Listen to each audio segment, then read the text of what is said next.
Bom dia, pessoal. Vamos começar?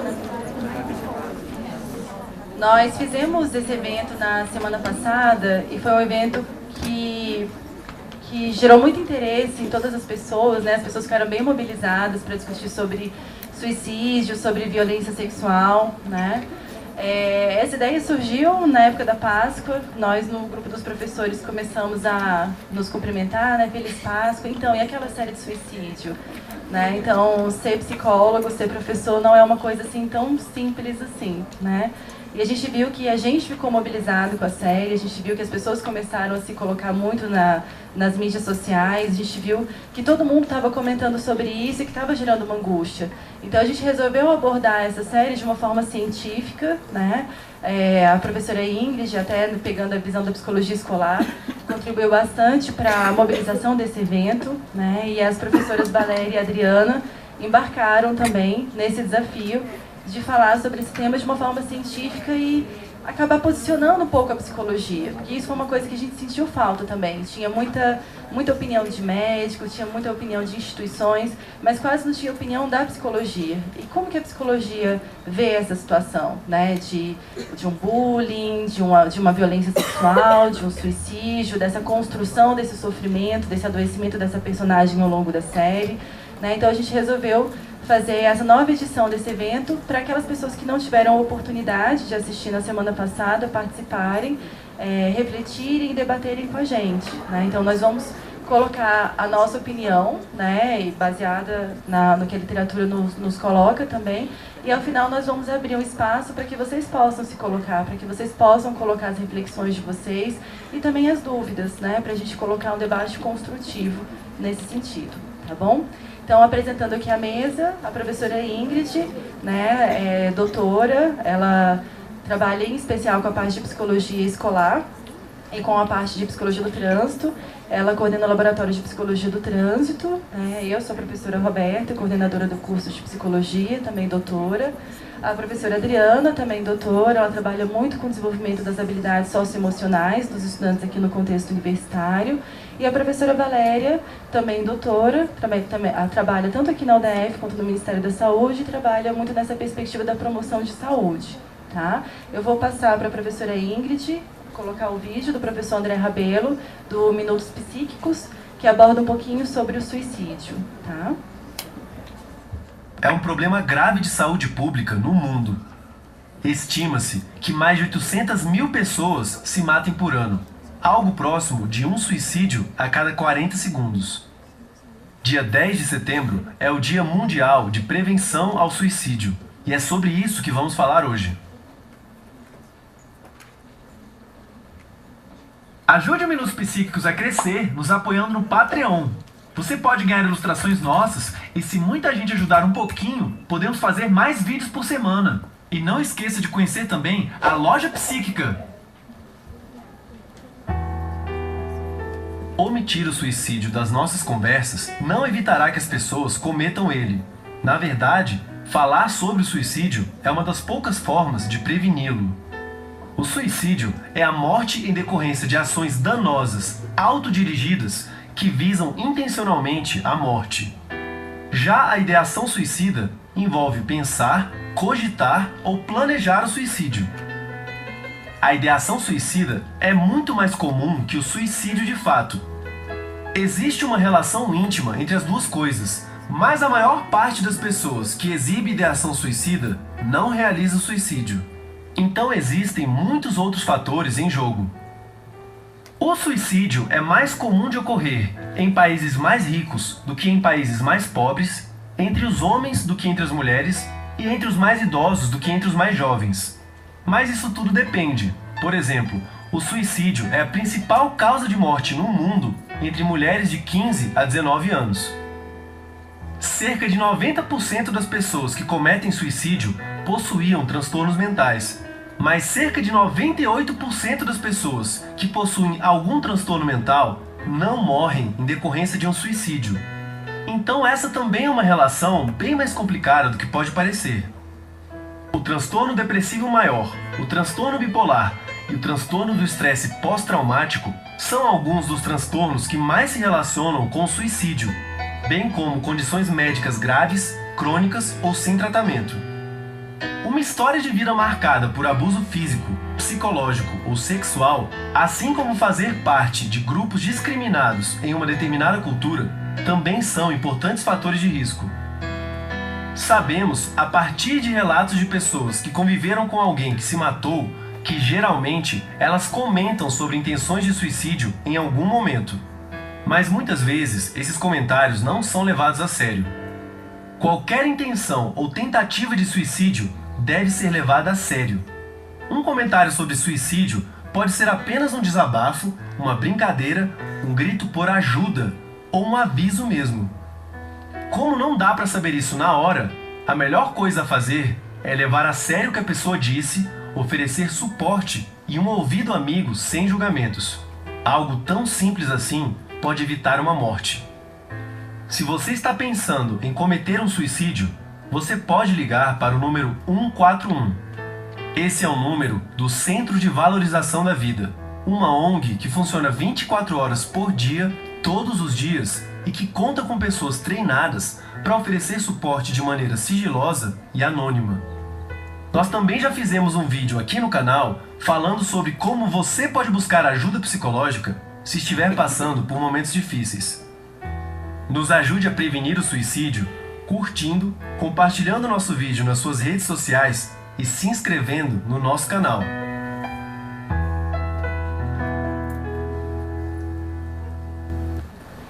Gente, lembrando que aqui na UDF a gente tem a Clínica Escola da Psicologia, que está à disposição de vocês, né, para uma situação de plantão psicológico. Se alguém precisar de um acolhimento, de um suporte emocional, vocês podem procurar a Clínica de Psicologia, que fica no 4R. Nós não podemos fazer psicoterapia com os alunos de psicologia, né, na Clínica Escola, mas nós podemos fazer esse acolhimento nesse esquema de plantão e dar o devido encaminhamento, tá bom? Eu vou passar para a professora Ingrid agora. Bom dia, pessoal. Bom dia. Bom, então, como a professora Roberta falou, né, a gente preparou essa apresentação para vocês, porque a gente também se sentiu um pouco mobilizado com a série. A gente viu, né, que muitos comentários estavam sendo feitos, né, sobre a série. Então, a gente preparou algumas coisas para vocês que, obviamente, a gente vai fazer muita referência à série, mas a gente vai falar sobre outras coisas também, tá? Então, para iniciar, a gente trouxe aqui os desenhos do Bruno Bryan, que é irmão de uma aluna nossa, da Regiane. E ele fez esse... O Bruno está aqui na frente, se você quiser dar um oi pro pessoal aí, Bruno.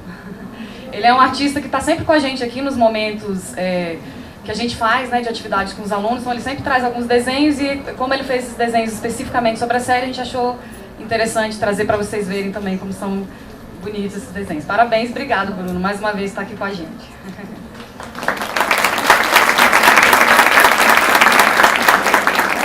Ele trouxe aí a Hannah e o Clay pra gente, né, pra remeter um pouquinho a série. Bom, a nossa apresentação, a gente preparou aí pra vocês algumas fitas aí, né, que não foram fitas que a Hannah mandou pra vocês, nem pra gente, mas que de alguma forma a gente vai trazer algumas coisas que remetem à série, né, de acordo com os nossos olhares aqui, com as diferentes psicologias, né, com as diferentes áreas que a gente estuda dentro da psicologia. Ok? Então, o vídeo do professor André Rabelo, a gente achou interessante trazer porque é uma iniciativa de popularização da ciência, né, dentro da psicologia. Então, é importante que a gente fale sobre esses assuntos que a gente discute aqui na academia, né, dentro da sala de aula. É importante que a gente leve também para o grande público. E essa estratégia que o professor André Rabelo encontrou é uma estratégia muito interessante e que tem tudo a ver com esse momento agora, que né, as pessoas estão falando muito sobre a série. E o vídeo ele retrata exatamente isso. A gente achou que é uma estratégia interessante para se falar do suicídio sob um ponto de vista positivo de saúde mental, tá? Então aqui, né, a gente trouxe uma definição rápida, que foi uma contribuição da professora Laura, que encaminhou pra gente essa literatura, que é uma literatura do Durkheim, né, que diz que o suicídio é todo caso de morte que resulta direta ou indiretamente de um ato realizado pela própria vítima e que ela sabia que produziria esse resultado, né? Então a pessoa tem a intenção realmente de cometer esse ato, né? E a gente trouxe mais essa literatura para demonstrar para vocês como é um tema que é estudado há muito tempo na literatura, né? Então não é algo novo, apesar de agora, né, em decorrência da série, a gente está discutindo bastante o tema, é um tema que já vem sendo discutido há muito tempo, não só pela psicologia, como profissionais de outras áreas também. O CFP, né, traz essa definição que o suicídio é uma forma encontrada pelo indivíduo para lidar com esse sofrimento. Então é a forma que ele encontra de se livrar dessa dor, né, que ele está encontrando, que ele está vivenciando naquele momento. E ele entende isso, muitas vezes, como a única saída para que a vida lhe pareça, né, quando a vida lhe parece insuportável. Então, realmente, é uma forma de enfrentamento dessa situação, né, que é uma forma de enfrentamento que a pessoa está ali demonstrando para a gente que ela está com uma dificuldade de lidar com essa situação e ela encara o suicídio como a única possibilidade, né, de lidar com essa situação.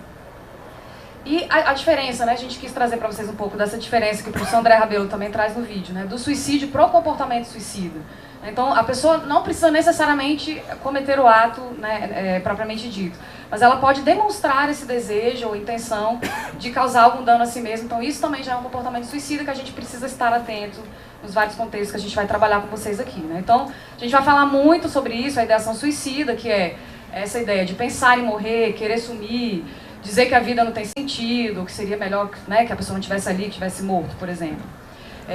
E alguns comportamentos suicidas também que não têm resultado de morte, mas que, por exemplo, a gente tem visto bastante hoje no contexto escolar, né, que é a automutilação, ingestão de medicamentos, enfim. Então a gente vai falar bastante sobre esses tópicos aqui hoje, né, vou fazer só essa apresentação bem breve, a professora Valéria vai falar mais um pouco sobre isso. E a gente trouxe aqui rapidamente, para quem não assistiu, uma breve contextualização do que é a série, do que fala a série, ok? There's all kinds of ways to feel lonely. I know what it feels like to have people judge you. If one thing had gone differently somewhere along the line, maybe none of this would have happened. She needed you as a friend. That's what should have mattered to you. Hannah was crying out for help. Settle in, because I'm about to tell you the story of my life. More specifically, why my life ended.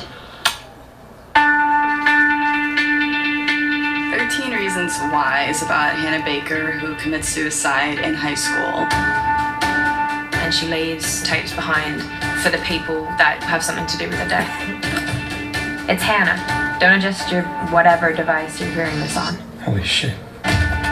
She made them to be delivered to each person, and whenever they're done listening to all 13 tapes, they pass them on to the next person. And while Clay is listening, he doesn't know where he's going to come in. Every time he's about to start a tape, he fears that it's going to be his. Hannah wanted it done like this. How do you know? I can't tell you that. You have to listen. It's about how every single person, whether what they did seems small or large, how all of it together kind of builds up in certain people and can lead them to do something like take their own life. I think everyone has taken this so seriously and taken it to heart that we want to tell this story the best that we can, so we can embrace all the issues with ease and grace, but with truth.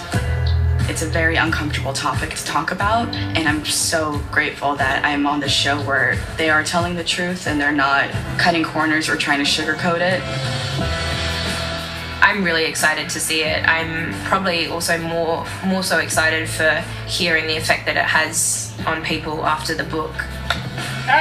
For me, I've never felt anything but confident with the people putting this together. It just actually feels like we're doing something important when we're making this, and it also just feels deeply affecting.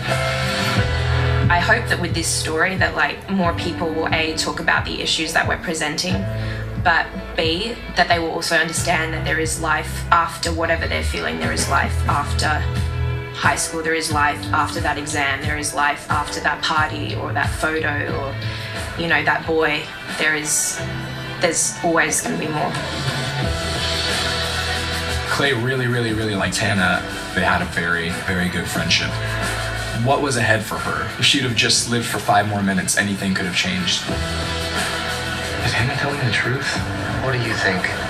Did you do what she said you did? Did you? Quem assistiu a série? Bom, todo mundo. Então, uma das coisas que se discutiu em relação à série foi se seria benéfico ou não abordar esse tema. E como o professor André esclarece, né, nós compreendemos nos últimos anos, os cientistas ligados à área de saúde e de cuidado, especificamente na saúde psicológica, que esse tabu, né, que nós temos em relação à morte e ao suicídio, especialmente na nossa cultura, né, uma cultura latina, com muita influência religiosa, é um tabu que causa mais problema do que solução, né? Então, não falar sobre o tema é ruim. Agora, falar de uma maneira ruim sobre o tema também é ruim. Então, a nossa preocupação foi trazer para vocês uma discussão que qualifique o nosso trabalho como promotores da saúde uns dos outros, né? O ambiente universitário, a vivência que nós todos temos aqui, né, nós como professores e vocês como alunos, nos permite cuidar uns dos outros, né? E isso tem sido cada vez mais importante nas instituições, porque a gente acaba passando a maior parte do nosso tempo nelas, né? Ou tendo as nossas relações mais significativas dentro delas. Então, nosso trabalho aqui tem esse sentido, e a gente achou importante qualificar essa série que está, né, disponível, diferente de eu pagar o ingresso, ir ao cinema, tá lá na sua casa, você ligou e viu, e poder lidar com essas informações e com esses sentimentos de uma maneira mais construtiva. O que eu vou falar aqui para vocês vem desse lugar, como a professora Roberta colocou, né, como profissional da saúde que entende saúde como saúde integral, né? Então, a saúde é um fenômeno complexo, não é só a ausência de doença, e inclui nossa dimensão biológica, psicológica e social. Como a professora Ingrid colocou bem, né, as primeiras profissionais a estudarem a questão do suicídio são os sociólogos, né, porque esses são, em geral, questões, né, tem lá a famosa situação no século XIX, né, o caso Werther, que é enfim, um livro que gera uma onda de suicídios, né, num determinado momento histórico, desses jovens europeus, e essa discussão, então, que o Durkheim inicia, faz a primeira pesquisa sobre isso, científica, fica muito nesse âmbito, né, dessa intersecção entre a cultura e a saúde, né? Como o professor André colocou, então, lá no vídeo, o suicídio é um problema de saúde, né? E a gente entende que é um problema de saúde que envolve tanto as pessoas que cometem, né, os atos suicidas, como aqueles que sobrevivem, né? Porque uma pessoa que se nega a conviver com a gente dessa maneira tão profunda, né, causa em nós, na sociedade, uma comoção. Se a gente ficou comovida com uma personagem fictícia, a Hannah, imagina com uma pessoa próxima a nós, né? Então, eu trouxe aqui uma citação que é um dos nossos maiores pesquisadores sobre o tema, né, um pesquisador de São Paulo, vocês vão me ouvir falar nele aqui algumas vezes, o Ney Bottega, e ele, então, coloca essa dimensão, né, de que o suicídio é uma tragédia humana que vai afetar tanto, né, aquela existência que foi uma existência que culmina com o sofrimento, como o tecido social, né, que vai ficar com essa cicatriz, você perder esse membro querido. Esse é um tema, para mim, que acompanha a minha trajetória. Quando eu era estagiária de psicologia na clínica escola da UNB, uma das minhas primeiras pacientes ingeriu medicamentos e foi para a sessão comigo. Eu, muito inexperiente, estagiária, fiquei em pânico, tranquei ela dentro da sala e fui atrás da minha supervisora. Você não morra agora, espera aí que eu vou ali e já volto. E quando, né, finalmente, felizmente, encontrei a minha supervisora, e ela me disse, veja que bom. E eu, como assim? Qual é a parte boa dessa história? Né? Ela está pedindo ajuda, ela veio aqui. Ela podia ter tomado o medicamento e ficado na casa dela e morrido. Se ela veio aqui, né, é porque tem um lado dela, uma dimensão dela, que está pedindo ajuda. E esse é o seu trabalho. Né? E aí volte para lá você e dê conta. Ela me orientou e tal, e ela sobreviveu. A boa notícia é que ela sobreviveu. Depois, muitos anos depois, na verdade, o meu primeiro supervisor, eu já não era mais supervisionanda dele, era um médico psiquiatra, um psicodramatista, ele se suicidou. E nós, né, os colegas, os alunos, né, não notamos, ele era uma pessoa muito extrovertida e muito simpática, nós não notamos, né, quando soubemos, o ato já tinha sido cometido, né? Então foi uma reflexão que nós, como, né, essa pequena comunidade aí dos psicodramatistas brasilienses, tivemos refletindo como é que a gente cuidava uns dos outros, né?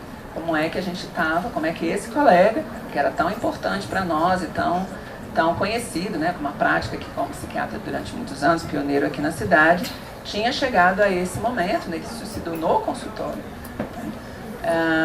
Então, para nós foi um elemento muito impactante. Então, esse tema me impacta. Na minha prática, como psicóloga lá no Ministério da Saúde, eu lido, então, e aí já vou mostrar essa estatística para vocês, já, daqui a pouquinho. Eu lido com profissionais da área de saúde e nós temos índices de tentativas de suicídio maiores do que a população geral, né? Então, embora a série seja sobre adolescentes e a gente tem essa estatística, né, de que é um problema de saúde que afeta especialmente as mulheres jovens, ou seja, a maioria de nós, né, de vocês, não eu, porque eu já não sou mais tão jovem, é mais frequente entre indígenas na nossa população, né, porque são estigmatizados socialmente, e entre homens mais velhos e especialmente profissionais da área de saúde. Então, o que eu estou dizendo aqui? É importante que a gente fale sobre suicídio. Vocês, na comunidade onde vocês estão, né, inseridos, tanto aqui na comunidade universitária como fora daqui, vocês já são acadêmicos, né, seja de psicologia ou de outros cursos que estejam presentes aqui, e vocês têm essa possibilidade de, no contexto social, ser uma das mãos que previne, uma das mãos que está presente aí na vida das pessoas. Um dos preconceitos que a gente tem contra o suicídio, que faz com que a gente não se aproxime do tema, é nós acharmos que isso, né, que a gente não deve falar do assunto, que, né, vocês têm aí uma lista, eu não vou repetir, que a gente não deve falar do assunto, de que quem diz que vai fazer não faz, que se a gente falar do assunto a gente vai incentivar, ou que a gente deve ter uma posição moral quando fala do assunto. Você não deve fazer isso é uma bobagem, é uma besteira, deixa isso pra lá, vai falar com outra pessoa, né? Eu não posso falar sobre isso com você, vai falar com o médico, vai falar com sua mãe, vai falar com o pastor, vai falar com o padre, o seu líder religioso, né?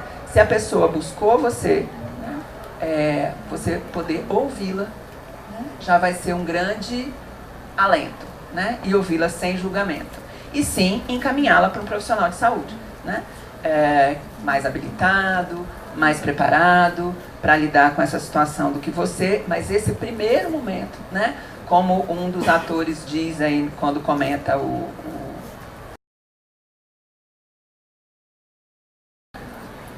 seriado, se ela tivesse esperado 5 minutos, se alguém que a viu tivesse ouvido-a por 5 minutos, a história teria sido diferente. Eu estou aqui brigando para acompanhar os slides, então vocês me desculpem.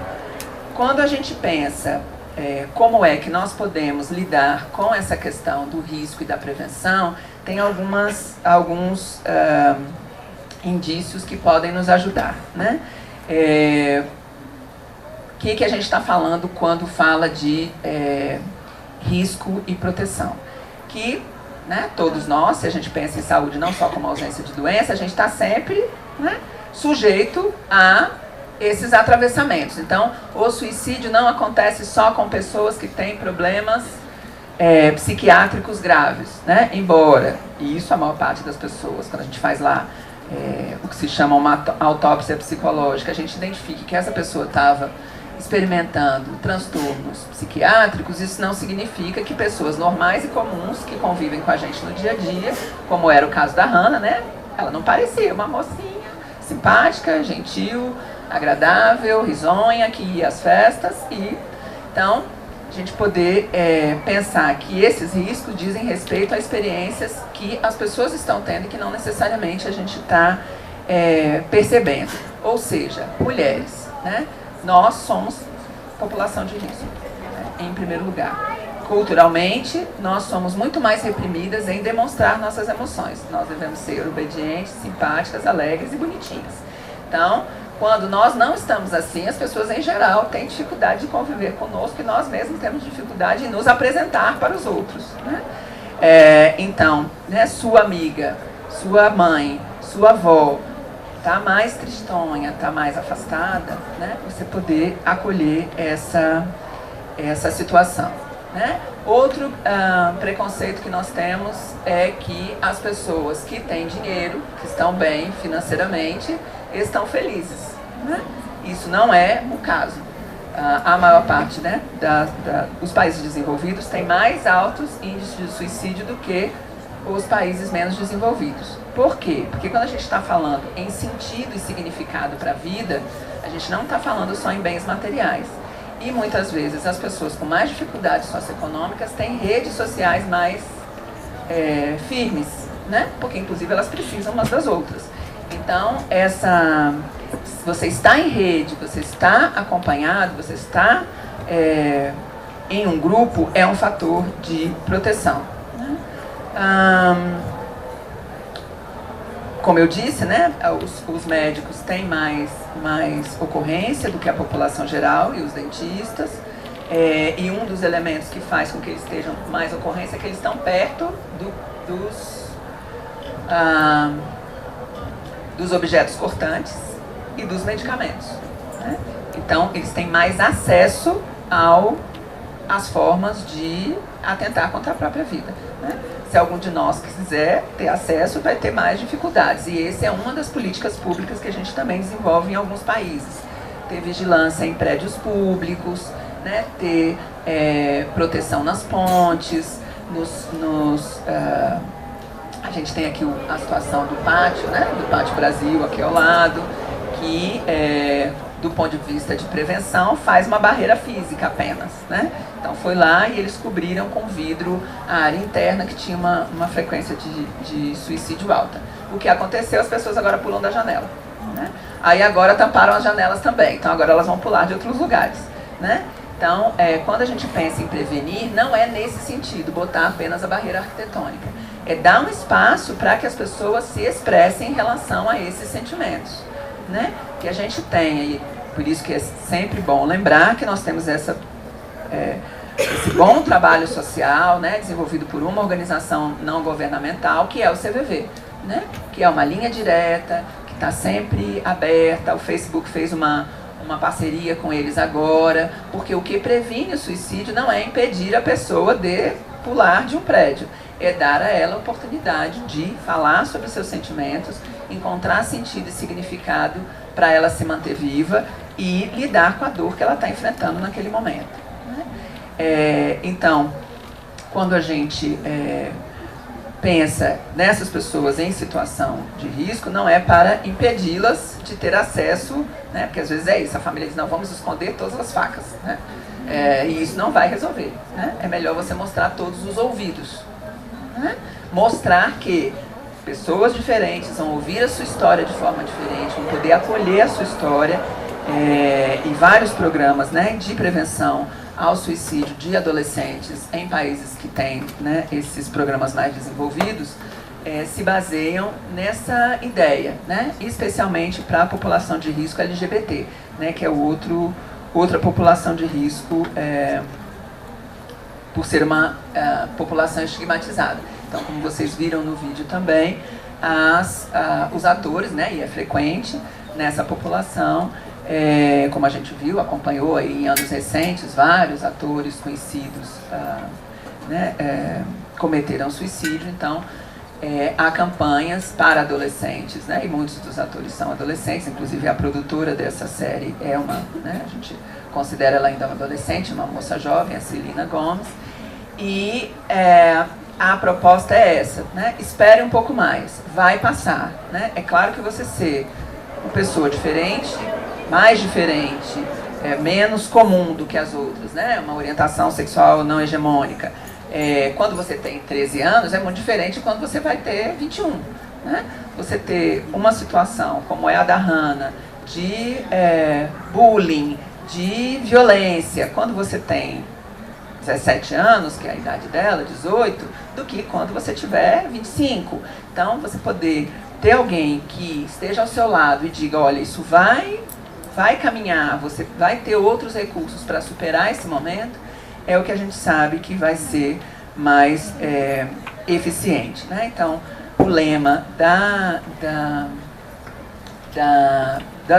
das campanhas de prevenção do ano passado, acho que você pode passar o próximo vídeo, foi...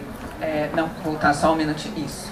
Foi isso, né? A gente ser uma das mãos que contribui para a prevenção, né? A prevenção se faz a muitas mãos. Então, nós, na sociedade, como acadêmicos, temos o nosso papel, né, de conhecer sobre esse fenômeno de uma maneira mais reflexiva e poder auxiliar, mesmo fora do nosso papel profissional, né? Vocês ainda não estão lá na prática, eu espero que muitos de vocês se decidam pela área clínica, mas nem todo mundo.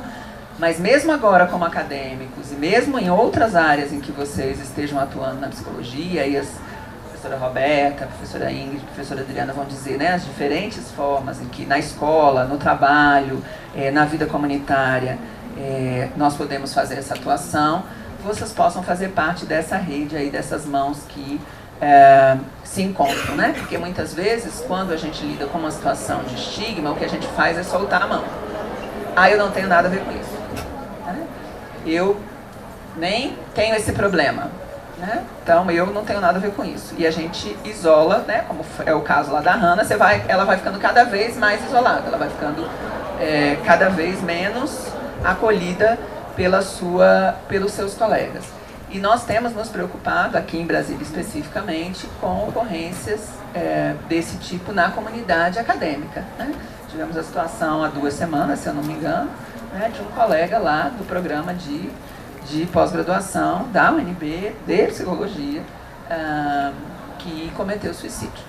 Então, esse é um tema que diz respeito a gente, né, em vários níveis, e cada um de vocês pode ser uma dessas mãozinhas aí, na prevenção do suicídio. Eu vou pular uns slides, né, que acho que eu já comentei essas questões, para a gente ser clara aqui em relação aos sinais de perigo, né, o que a gente precisa ficar atento. A campanha desse ano, do Dia Mundial da Saúde Mental, foi a prevenção e o cuidado nos transtornos depressivos. E como eu disse antes, né, e o professor André já tinha dito lá no vídeo, alguns transtornos psiquiátricos têm uma correlação grande com situações de suicídio, e o maior deles é o transtorno depressivo. Então, uma pessoa que, né, o sintoma, né, definitivo para a psiquiatria identificar um transtorno depressivo é a pessoa achar que a vida dela não tem sentido ou que não tem valor, né? E esse é um dos pensamentos, então, mais arriscados, né? Como eu dizia antes, eu preferia estar morto, eu não posso fazer nada em relação à situação, eu não aguento mais, eu sou um perdedor, os outros vão ser mais felizes sem mim. Então, pessoas que manifestem esses sentimentos, essas ideias, né, são pessoas com as quais a gente precisa ter um cuidado muito especial, né? E qual é esse cuidado especial? É oferecer, primeiro, né, esse acolhimento e encaminhar essa pessoa para um cuidado específico. Não é convencê-la. Não, imagina, você é linda, maravilhosa, vai dar tudo certo. Não é essa a proposta, né? Eu acolher, né, olha, eu entendo que você esteja se sentindo assim, já eu vou falar um pouquinho desses princípios para o acolhimento. Os sentimentos, né? A tristeza profunda, a depressão, né? Que é essa sensação de menos-valia, a desesperança e a autodesvalorização. Eu não valho nada, ninguém gosta de mim, temas dessa ordem. Quando a campanha foi deflagrada esse ano, essa é uma ilustração da campanha de prevenção à depressão desse ano, né, do Dia Mundial da Saúde Mental, e eu trouxe essa ilustração e não outra, é que nós, ao pesquisarmos as formas de prevenção, percebemos que, especialmente homens e profissionais da saúde, são muito avessos a discutir esse tema, né? Então, se eu procuro um médico, um dentista, um enfermeiro, homem, para falar que eu tenho vontade de desistir, que eu estou cansado, que eu muito poucas vezes eu vou encontrar esse acolhimento, né? Então, o que a gente tem tentado ampliar é essa disponibilidade, nós uns com os outros, especialmente nós, os homens, especialmente nós que não estamos, né, não somos psicoterapeutas, não estamos lá na dimensão clínica direta, em acolher esses sentimentos. E acolher esses sentimentos especialmente de outros homens. Porque esse é um outro paradoxo nas estatísticas. Mais mulheres tentam, mais homens conseguem. Então, a taxa mais alta de suicídio no país são homens do sul do país. Né? Eles têm ocorrências maiores, né? 3 vezes maiores do que o restante da população. Então, minha última dica aí, para os meus últimos 5 minutos aqui, como a gente pode atuar nessa prevenção. Então, estando lá no nosso trabalho, na nossa família, aqui na faculdade, como é que eu posso contribuir para diminuir esses riscos, né? E para aumentar os fatores de proteção. Eu mesma sendo uma pessoa que acolhe. Então, como proceder para conversar? Encontrar um lugar adequado. Então, não é no meio do corredor, não é na fila do banco, não é na fila do ônibus. Então, quando uma pessoa, né, se mostra mais vulnerável, mais triste, com essa ideação, eu propor a ela, vamos nos sentar pelo menos ali no cantinho, né, para ela ter privacidade. O próximo passo é, então, eu ter tempo para isso. Eu me dispor a ouvir essa pessoa. O mais importante nessa escuta é que eu possa ouvi-la, como eu disse antes, sem julgamento. Né? Não vale você dar o seu exemplo. Ah, eu também passei por isso. E isso é muito simples e vai dar tudo certo. Né? O seu trabalho aqui é acolher. Sim, esse é um sentimento que muitos de nós temos. Né? E deixar que a pessoa se expresse. Né? Deixar que ela ouça a si mesmo. Né? Ontem eu ouvi isso de um paciente. Estava uma situação de grupo, e aí ela contou, né, a situação que ela estava enfrentando, e aí ela falou, nossa, só de falar isso para outra pessoa e eu me ouvir, eu já estou me sentindo melhor. Né, eu cheguei aqui tão tensa, tão confusa, mas agora eu estou me ouvindo, não é só a minha voz, né, os meus pensamentos aqui, é a minha própria voz e o jeito que eu estou ouvindo isso faz diferença. Então, o objetivo desse momento é que você preencha essa lacuna que a pessoa está sentindo, né? De que ela está sozinha, de que não tem jeito, de que ninguém vai entendê-la. Isso em si já vai ser um grande passo. E a partir disso, dessa relação de confiança que ela cria com você, você vai encaminhá-la para outra ajuda. Olha, eu vou até aqui, tem essa clínica aqui de psicologia que tem lá uma profissional que pode te atender. Tem esse número aqui do CVV que você pode ligar e tem lá um voluntário que pode te acolher. Então, os princípios principais, então, essa escuta com cordialidade, tratar a pessoa com respeito, ser empático com as emoções, né? Todos nós já nos sentimos desesperados, né? Em algum momento da nossa vida. Todos nós tivemos dificuldade para pensar no próximo passo das nossas vidas. Pode ser que não com essa magnitude, mas todos nós podemos ser empáticos com essas emoções. E nós mantermos o sigilo. Esse é um outro elemento muito importante, né? Que a gente mantenha essa escuta como uma escuta privada, né? A gente não saia por aí, como, né, vocês viram claramente no filme, as outras pessoas, né, na série, elas vão adoecendo, né, por conta do segredo. Então elas vão ouvindo as fitas e elas vão adoecendo de diferentes maneiras, até que a gente tenha a tentativa da outra personagem da série no final. Onde procurar ajuda profissional? Né? Como eu disse antes, aqui na nossa clínica, então a gente está aqui na vizinhança, pertinho. O Centro de Valorização da Vida tem um telefone de contato. Todos os CAPs da cidade estão com profissionais de ajuda preparados para isso. Né? Tem sempre um profissional em plantão nos CAPs. As clínicas, escola de psicologia, todas da cidade têm plantão. E E, então, né, os serviços aí abertos para a comunidade, e a gente espera que todos os profissionais da atenção básica, que nós sejamos a geração que muda a atenção básica, em que a gente possa falar com qualquer profissional, um enfermeiro, um médico, um dentista, um fisioterapeuta sobre esses temas e encontrar ajuda. Tem aí no finalzinho da apresentação, não sei se depois a gente vai dispor essa apresentação, talvez a gente possa, para vocês, tem aí um finalzinho com as referências bibliográficas. Nós temos bons pesquisadores sobre essa área no país, se vocês tiverem mais curiosidade ou interesse, é só procurar uma de nós, que a gente tem prazer em indicar essa bibliografia. Obrigada.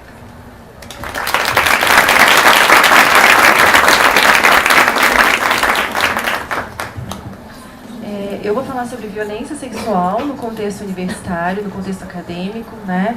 Mas para a gente poder falar sobre violência sexual, primeiro a gente tem que contextualizar o que é violência. E aí eu trago o conceito da Marilena Chauí sobre violência. Os dois pontos relevantes desse conceito, que é um conceito que veio da década de 90, mas devido à atualidade dele e o peso que se dá a esse próprio conceito, ele se torna ainda muito atual, é a questão das relações éticas, né? Então, quando a gente pensa no contexto de violência, a gente pensa que não está havendo respeito nas relações, que está havendo uma invasão, né, no espaço individual do outro, dentro do que o outro quer para ele, né? Então, não está havendo uma ética dentro desse processo. E o outro ponto que ela traz dentro desse conceito, né, que eu coloquei para vocês, é a questão da responsabilização. Se nós estamos falando de seres humanos, de pessoas que estão em convivência, todos nós somos responsáveis por nos relacionarmos de uma forma ética e por assumirmos as consequências dessas relações. Quer dizer, então, que não se pode errar? Errar é uma coisa, cometer uma violência é outra coisa, né? Então, quando a gente erra, a gente vai pontuar aquele determinado comportamento e outra pessoa vai se regular. Agora, e quando a gente está diante de uma situação de violência, né, que trabalha com uma certa agressão à individualidade do ser humano, né? Então, o ponto da violência, para a gente poder entender o contexto da violência sexual, ele é muito importante.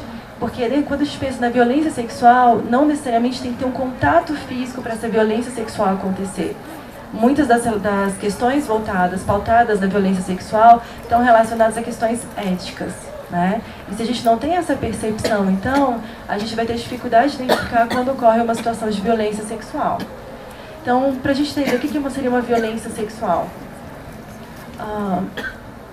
A violência sexual, ela pode ou não ter contato físico, né?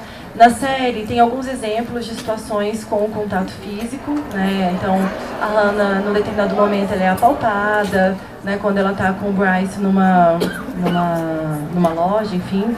No encontro de $1, né? O Marcos também tenta passar a mão nas partes íntimas dela, né? Então, essa é uma situação que tem contato físico, né? A gente tem situações também sem contato físico, que eu acho que o que eu coloquei talvez no primeiro slide, né? Que é quando tem a divulgação da foto dela beijando a Courtney, né? E essa foto começa a ser divulgada para todos da escola. Quando o Justin começa a divulgar aquela foto que é tirada no parque, que mostra a calcinha dela, falando que muitas outras coisas aconteceram. Então, nessas situações sem contato físico, eles estão expondo a protagonista da história, né? Então, não está havendo contato físico, mas está havendo uma situação de violência sexual, né? A intimidade daquela protagonista cabe a ela, né? Então, essa não é uma informação para ser divulgada. Eu não sei se vocês se recordam de reportagens que saíram nos noticiários nos últimos tempos, né? Foram vários episódios seguidos de meninas de ensino médio que tinham uma foto sensual divulgada ou que tinham uma cena sexual de alguma natureza sendo divulgada, sendo compartilhada, e o efeito, o dano psicológico, o dano emocional que isso causou, né? Então, muitas não conseguiram voltar para a escola, muitas tiveram episódios depressivos, algumas tentaram suicídio, né? Então, assim, essa exposição de conotação sexual, né, essa violação do direito à intimidade daquela pessoa é um tipo de violência sexual e não precisou ter um contato físico para ela acontecer, né? Pode passar. Sim. Eu separei um vídeo do Pânico na TV, né? Na edição passada eu falei que Pânico na TV também é cultura, né? E é interessante esse vídeo, é um quadro que trabalha com o Zé Pequeno. O Zé Pequeno, ele tem uma figura de um meio que justiceiro, assim, né? Esse quadro especificamente que eu separei retrata uma situação de violência sexual, né? Então eu trouxe para a gente poder analisar, né? E vou deixar para vocês assistirem um pouquinho. Podemos colocar uma cena do ônibus que tem do filme Cidade de Deus, enquanto não acontece nada. O senhor demorou muito hoje, hein? Boa tarde, nossa senhora. Postou um cara ali, esse cara tá bem esquisito. Oi. São 5:06. Tá falando alguma coisa. Cara, não tem jeito. Impressionante, cara. Obrigada. Tá indo pra onde? Ela já não tá... Ó. Não, tem namorado, tá? Tem namorado? Sim. Você vai te conhecer, né? Nossa. Vai que não dá pra se conhecer. Aqui a gente tá perto da Vila Madalena. Vamos até lá? Não, obrigada. É que a gente, mulher, quando fala não, normalmente é entendido como tá fazendo charme. Na verdade ela quer, ela só tá fingindo que não. E isso é uma mentira. Quando a gente fala que não, é porque a gente não quer mesmo. Muito obrigada. Não, eu tenho namorado, eu acho que eu já te falei isso. Namorado. Não, mas eu não quero, obrigada. Dá licença. Olha lá, agora ferrou. Dá licença. Dá licença. Dá licença. Agora começou o tumulto ali, ó. Ó as minas, velho, a atitude. Dá licença.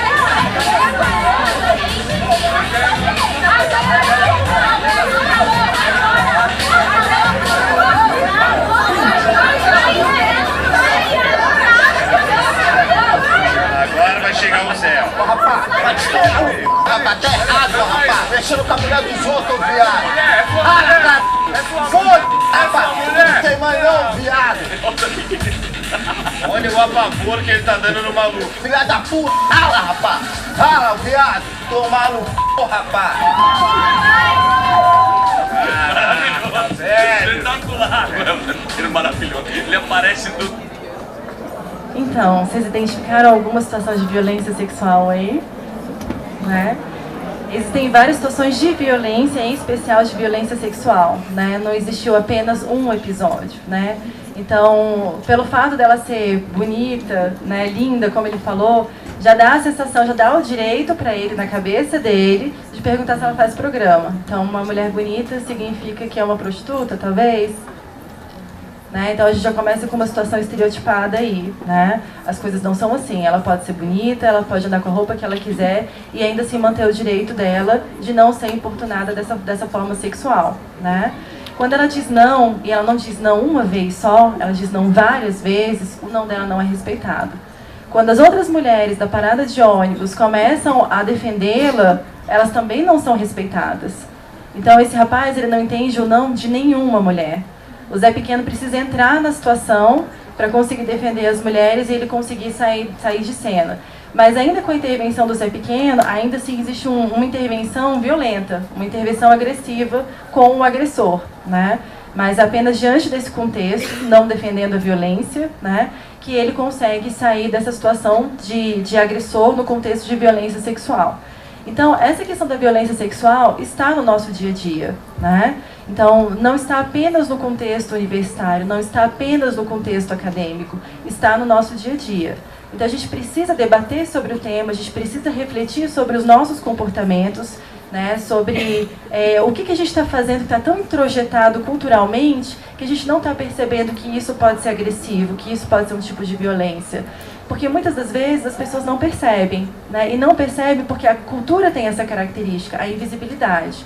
Quando a gente naturaliza um determinado comportamento e a gente não percebe que a gente está atuando de uma forma agressiva, a gente acaba reproduzindo sem percepção, de uma forma inconsciente. Poxa, eu não sabia que eu estava sendo um agressor naquele contexto. Eu não sabia que eu estava sofrendo violência naquele contexto, né? Na carta do Zé Maia, nesse episódio recente que aconteceu, ele menciona essa questão. A vida inteira eu agi dessa maneira, eu não sabia que estava errado. Ninguém me falou que estava errado, né? Então, foi sem querer fazer julgamentos morais nesse sentido, mas muitos dos comportamentos acontecem por falta de percepção. Então, debater sobre o tema e trazer uma autoconsciência sobre como que eu estou me comportando pode gerar um processo de mudança cultural. E aí sim a gente consegue enfatizar uma relação de respeito. A gente consegue modificar o nosso comportamento e a gente consegue criar situações favoráveis para uma situação ética nas relações, tá? Eu já falei um pouquinho sobre a situação de violência sexual com contato físico, só um adendo sobre a situação de estupro, né? Nem toda situação de violência sexual com contato físico necessariamente é um estupro. Então, quando o Bryce apalpa a Hannah, por exemplo, é uma situação de violência sexual, mas aquilo não é um estupro. Então, o estupro ele é um ato libidinoso, né, que envolve grave ameaça ou violência, né?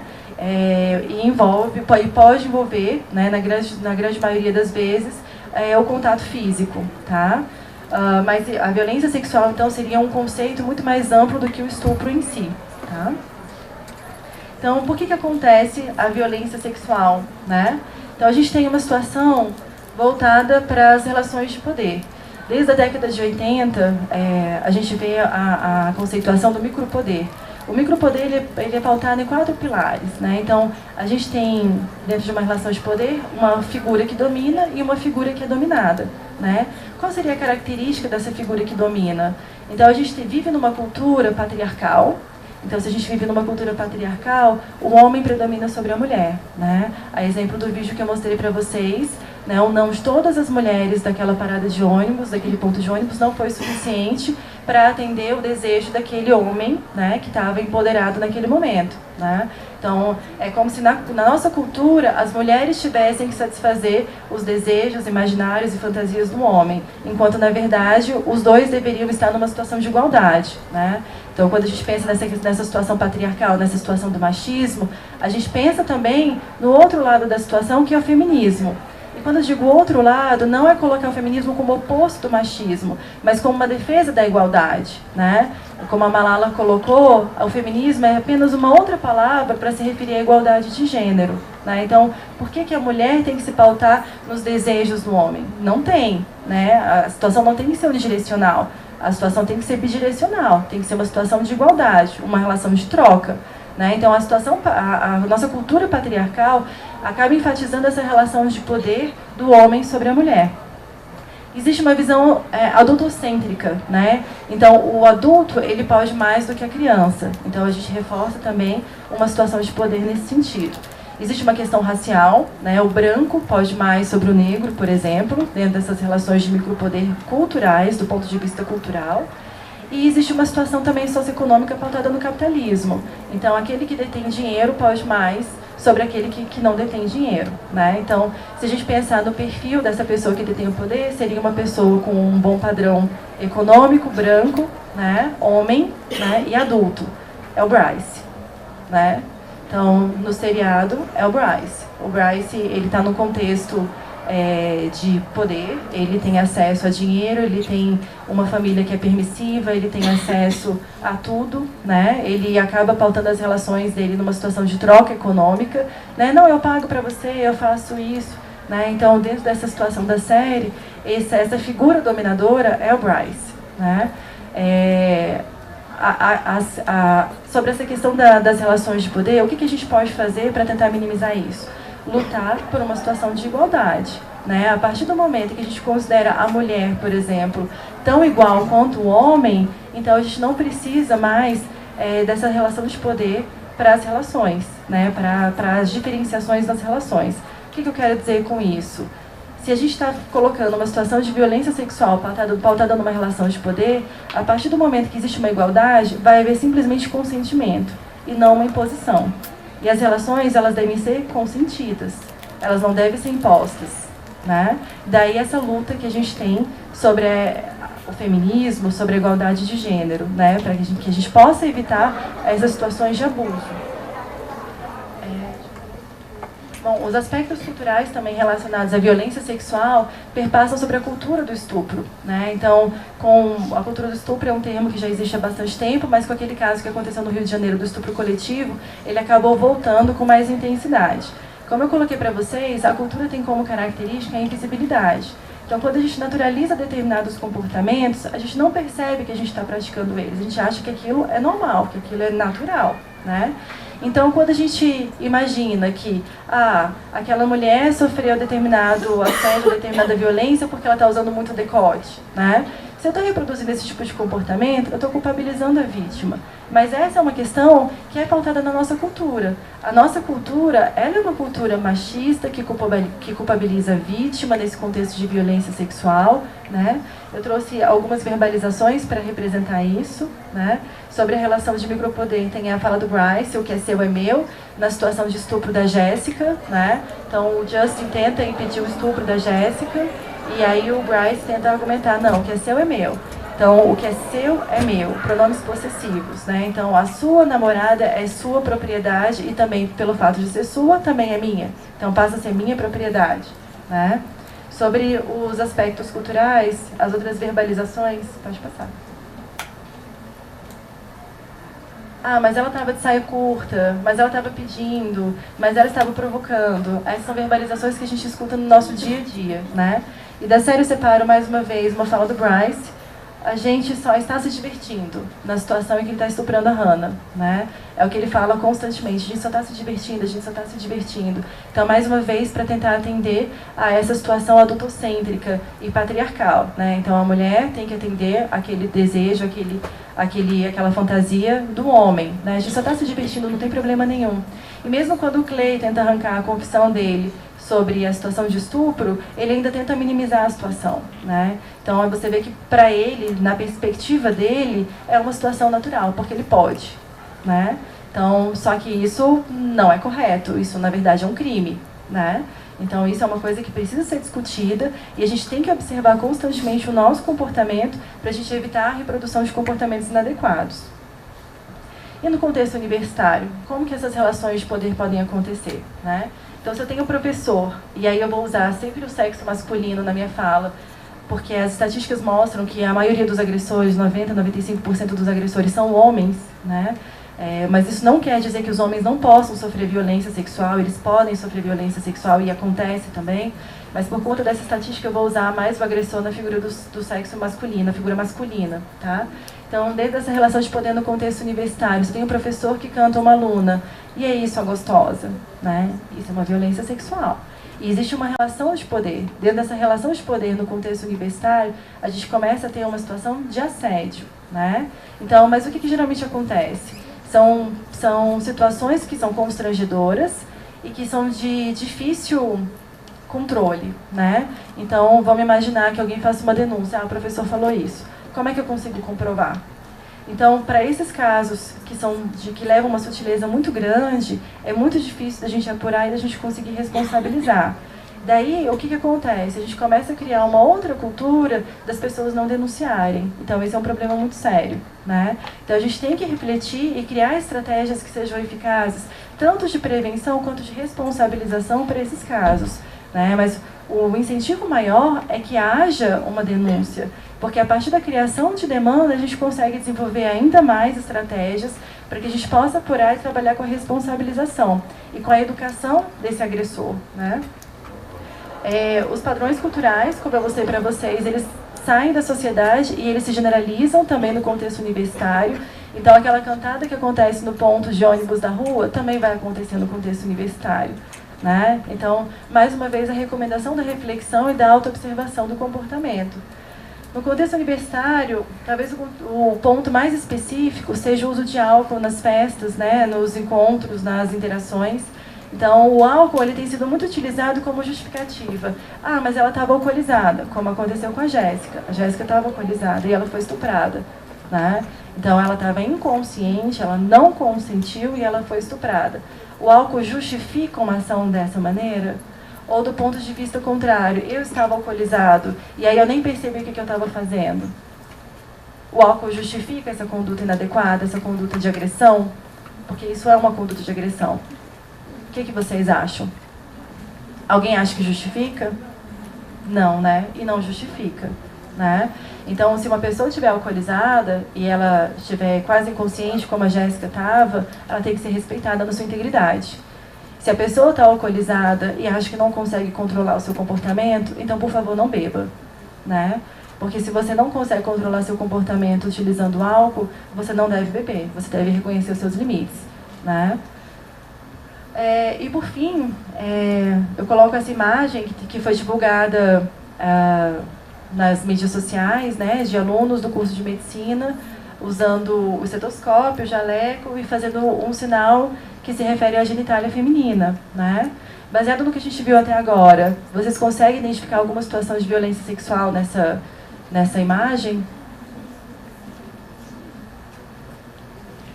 Consegue? Quem consegue levantar a mão, por favor? Tá, o público está bem dividido, né? Então, o que acontece? Como a gente colocou a questão da relação de poder, né?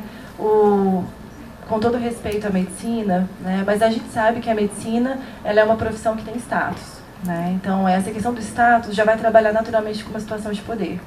A gente vê figuras de homens, a gente vê figuras de mulheres aí, né? Então, de novo, homens, dentro dessa cultura patriarcal, né? Então, quando eles fazem essa gesticulação da genitália feminina, eles estão reproduzindo o que nessa cena?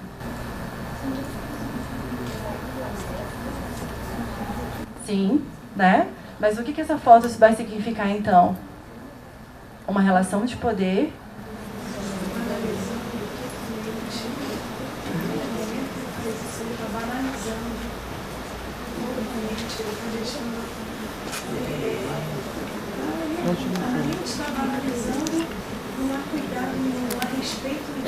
Não há respeito com a mulher.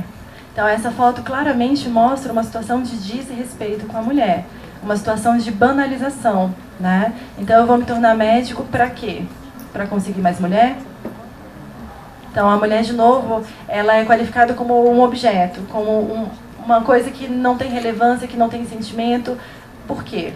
Né? Então essa foto retrata sim uma situação de violência, retrata, e a gente tem que manifestar o nosso não consentimento com esse tipo de divulgação, né? E aí vem uma crítica também às outras universidades ou instituições de ensino superior que tentam abafar as situações de assédio que acontecem no seu campus universitário com o intuito de manter uma boa imagem, né? Quando a gente esconde uma situação, a gente não resolve essa situação. E se a gente não resolve essa situação, como é que vão ficar os sentimentos das vítimas? Né? A gente vai ter uma abordagem como aconteceu na série, que o conselheiro vira para a Hannah e fala assim, então, olha só, ele só vai ficar mais um ano aqui, por que você não esquece isso? O único pedido de ajuda que a Hannah teve na série foi justamente com um conselheiro, né? E as intervenções que ele fez, infelizmente, não foram adequadas. O único princípio que ele utilizou que foi adequado foi a questão do não julgar. Mas para Hannah não foi fácil falar sobre a situação do estupro.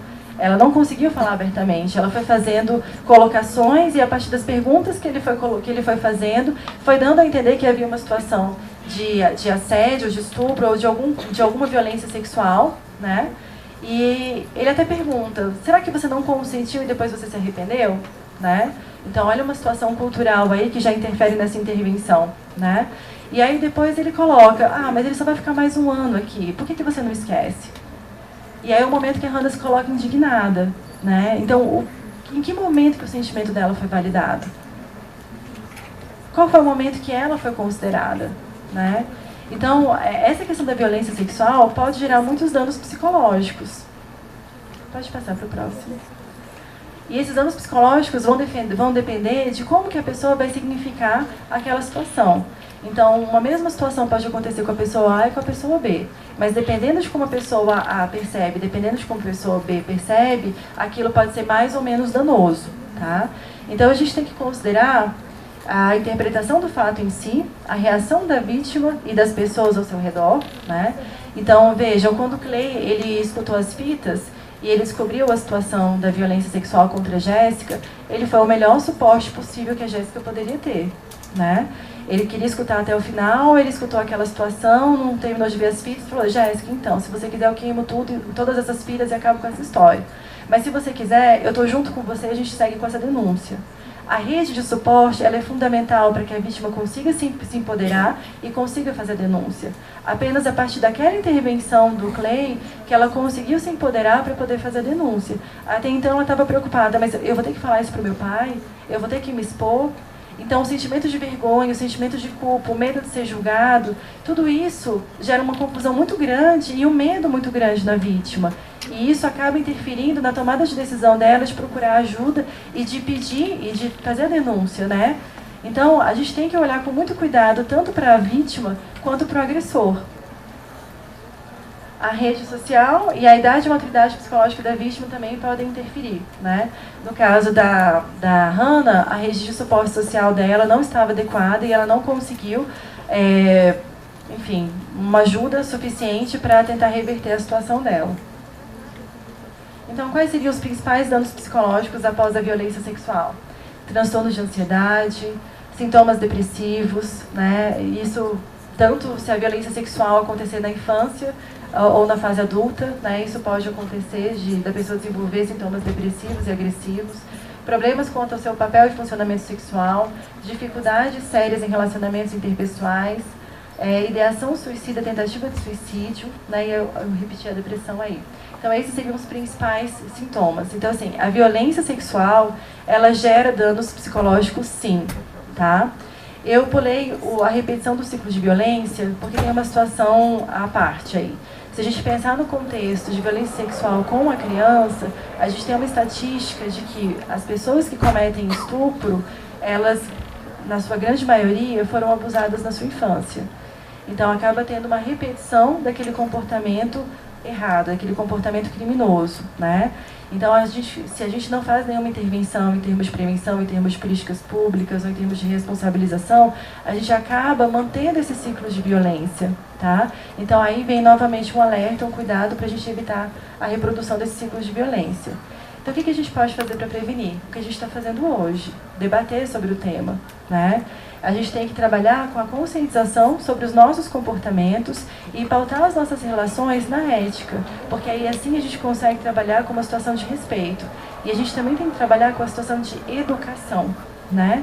Então, se num determinado momento da minha fala eu coloquei que muitos comportamentos são naturalizados e as pessoas não percebem, então vamos debater, vamos refletir para que todos consigamos perceber quais são esses comportamentos e para que a gente consiga se educar e não reproduzir mais esses comportamentos. E, por fim, se acontecer aqui na UDF, né, uma situação de violência sexual, uma situação de assédio, o que eu posso fazer? Denunciar. A gente tem uma comissão disciplinar representada pela professora Raquel, que é a coordenadora adjunta do curso de Direito.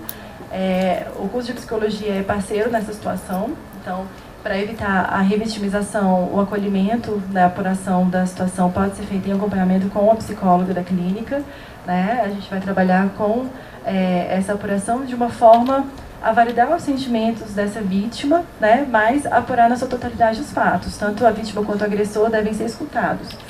Mas acho que a principal forma da gente trabalhar essa questão da violência sexual no campus é trabalhar com a prevenção. Para finalizar, eu encerro com essa frase da Simone de Beauvoir: que nada nos defina, que nada nos sujeite, que a liberdade seja nossa própria substância. Que a liberdade é a própria substância. Então, essa é a frase da Simone de Beauvoir. E aí fica, então, um incentivo, né, pelo pensamento em prol da igualdade de gêneros. Tá bom? Muito obrigada pela atenção de vocês.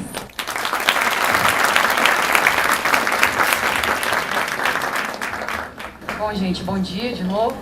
Então, dando continuidade aí à nossa conversa, como vocês estão vendo, então a gente pensou em vários, né, tópicos que a série traz pra gente, não, né, apenas a questão do suicídio, mas são várias reflexões que a série traz pra gente, né?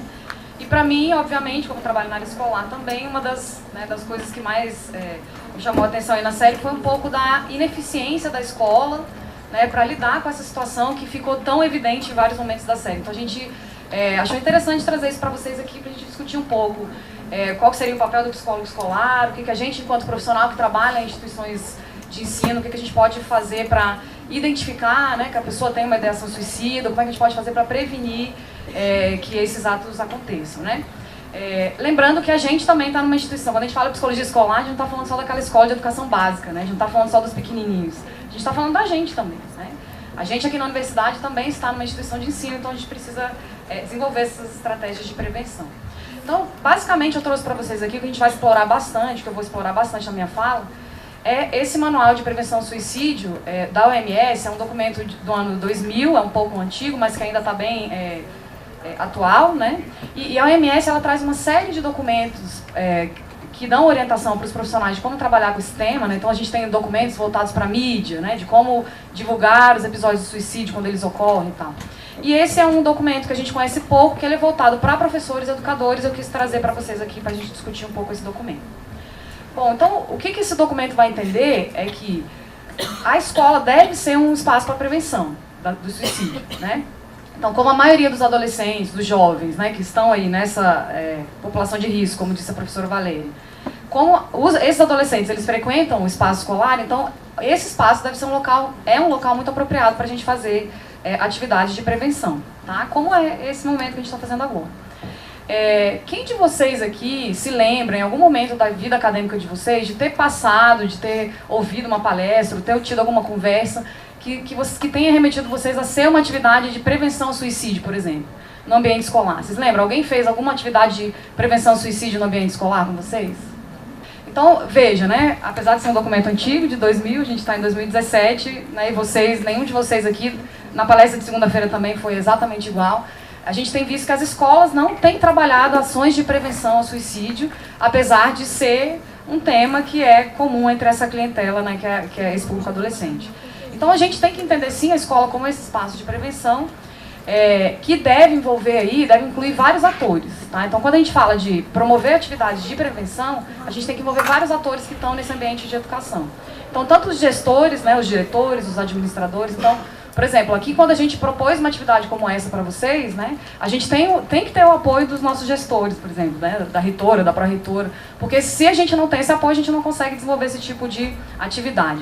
Se os gestores não entendem que essa atividade é importante, né, que tem uma finalidade, que a gente vai ter né, um impacto de alguma forma na nossa comunidade, dificilmente a gente, enquanto psicólogo, enquanto profissional, né, que trabalha com saúde, vai conseguir desenvolver esse tipo de atividade, né? Então a gente tem que envolver orientadores educacionais, coordenadores pedagógicos, professores, enfim, né? Todos os profissionais que trabalham na escola e também que trabalham fora da escola, a gente pode convidar para que eles estejam ali reforçando aquilo que a gente está trabalhando no contexto escolar, né? Então, como a professora Valéria falou, o trabalho de prevenção aí envolve muitas mãos, né? Não é um trabalho exclusivo do psicólogo ou do professor, tá? Uma primeira coisa que a gente faz, né, enquanto está na escola, enquanto psicólogo principalmente, é identificar quais são esses fatores de risco. A professora Valéria já falou um pouco aqui, mas isso na escola para a gente fica bem evidente, né? Então, a gente vai observar esses fatores de risco, a presença deles, tanto na família, né?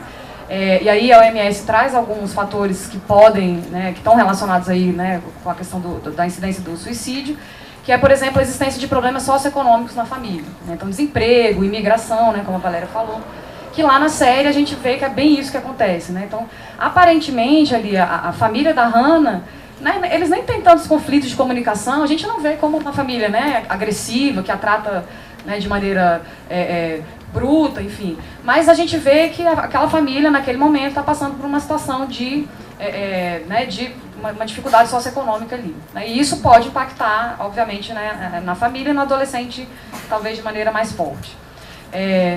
A gente pode encontrar aí alguns padrões familiares destrutivos de agressão, autoritarismo, pouca comunicação, né? Então, como eu falei, embora lá na família da Hannah a gente não veja essa questão de agressão, autoritarismo, mas em vários momentos a gente vê essa pouca comunicação, essa falta de comunicação. Então, em alguns momentos, né, no episódio do estupro mesmo, ela volta para casa, né, e durante o estupro ali ela está falando, eu tenho que voltar para casa porque meus pais vão, né, quando ela está ali ainda tentando evitar, né, aquele assédio, ela diz, eu tenho que voltar para casa porque meus pais estão me esperando, né? E aí quando ela volta para casa, os pais estão dormindo, né? Então mostra um pouco pra gente essa falta de comunicação em alguns momentos, né, por parte da família, tá? Eu queria, assim, pontuar uma coisa, porque isso tem me chamado a atenção, quando a gente vê nas redes sociais, né, as discussões sobre a série, a gente vê uma culpabilização muito forte da família, né? Não sei se vocês estão percebendo isso, mas grande parte dos textos, né, que estão sendo produzidos em decorrência da série tem falado isso, né? Como as famílias estão omissas, como as famílias não conversam mais com seus filhos, como os filhos hoje estão muito, né, imersos na questão da rede social e tal. Obviamente que a família tem sua participação, né, em todos os processos de educação, mas a escola também tem. Então, muitas vezes eu vejo profissionais da área escolar, né, dizendo, não, isso é papel dos pais, isso é papel dos pais. Como a Valéria falou, eu vou trazer novamente a fala dela. Então, prevenção do suicídio é algo que se faz com muitas mãos. Então, não adianta a gente culpabilizar somente a família. Às vezes a família não tem as ferramentas para lidar com aquela situação. Então a gente, enquanto profissional que trabalha na área de saúde, que trabalha na área de escola, a gente também tem uma responsabilidade para tentar minimizar ou impedir, né, a ocorrência desses casos. O que a OMS diz também, que a presença de alguma psicopatologia nos pais também pode ser um fator de risco, tá, para esses adolescentes, então, especialmente pais com transtornos de humor, né, transtornos afetivos. Abuso de álcool e outras substâncias por parte dos pais também pode ser um fator de risco. E história de tentativa de suicídio na família, né? De tentativa ou de suicídio na família. Então, veja, são fatores que a gente consegue identificar na escola de alguma forma, tá? Lembrando que o papel do psicólogo aí é conhecer aquele adolescente, conhecer aquele aluno, conhecer a história de vida dele, né? Então, se o psicólogo também não tem essa postura proativa de buscar conhecer, né, esses fatores, vai ficar um pouco difícil para ele identificar, inclusive, se aquela pessoa está em risco ou não, tá? Então, é difícil, é um trabalho difícil, né? Então, se a gente pensar, por exemplo, aqui na nossa realidade, né? Quantos alunos que a gente não tem, né? Quantos alunos que a gente tem, na verdade, né? Quantos alunos a gente tem e quantos alunos, às vezes, a gente não consegue conhecer a história de vida, por exemplo, de cada um. Então, vejam numa escola como isso é, muitas vezes, delicado para o psicólogo fazer esse trabalho de identificar esses fatores aí na família ou no próprio adolescente. Bom, alguns outros fatores aí de risco no adolescente, então, né, por exemplo, adolescentes que tenham sofrido algum evento traumático na infância, que tenham algum conflito relacionado à identidade e orientação sexual, né, então a professora Valéria já falou um pouco sobre isso, adolescentes que tenham, de alguma forma, um comportamento antissocial, sentimentos de inferioridade, né, que a Hannah trazia bastante isso daí, e relacionamentos ambivalentes com adultos e com outros adolescentes. Então, é a Hannah, né, assim, a Hannah tinha esses relacionamentos ambivalentes o tempo inteiro. Então, com o próprio Clay, né, que era uma pessoa que ela considerava tanto, né, então ela tinha lá os seus episódios de não quero ficar perto de você. Então, ao mesmo tempo que ela nutria aquele sentimento por ela, tinha alguns momentos que ela tinha um sentimento um pouco contraditório em relação a ele, né, em relação à própria Jéssica, né, então ela tinha uma amizade muito forte com a Jéssica, mas em alguns momentos ela falava, não, você não é mais minha amiga, uma amiga não faria isso, né, enfim. Então, esses sentimentos ambivalentes, né, que são comuns também na adolescência, a gente tem que ter um olhar para eles para saber até que ponto isso é comum dessa fase do desenvolvimento ou já está no nível que pode, né, acender aí a luzinha para a gente identificar que é um fator de risco. Esse humor instável, né, de agressividade versus amabilidade, ou às vezes, né, um sentimento de inferioridade e outras vezes um sentimento de grandeza, então é uma confusão aí, né, uma instabilidade aí.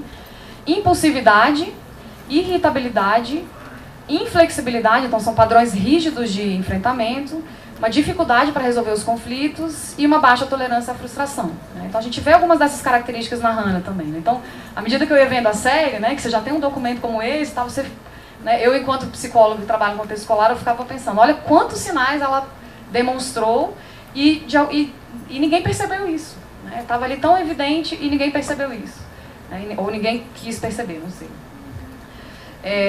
Como a professora Valéria falou, então a presença de alguns transtornos psiquiátricos pode ser também indicativo, não necessariamente mas pode ser um indicativo, né, pode ser um fator, né, de risco para a pessoa cometer o suicídio, né, consumo de álcool e drogas, então se a pessoa tem um aumento repentino, por exemplo, no consumo de álcool e drogas, pode ser um sinal também de que algo não está, né, certo.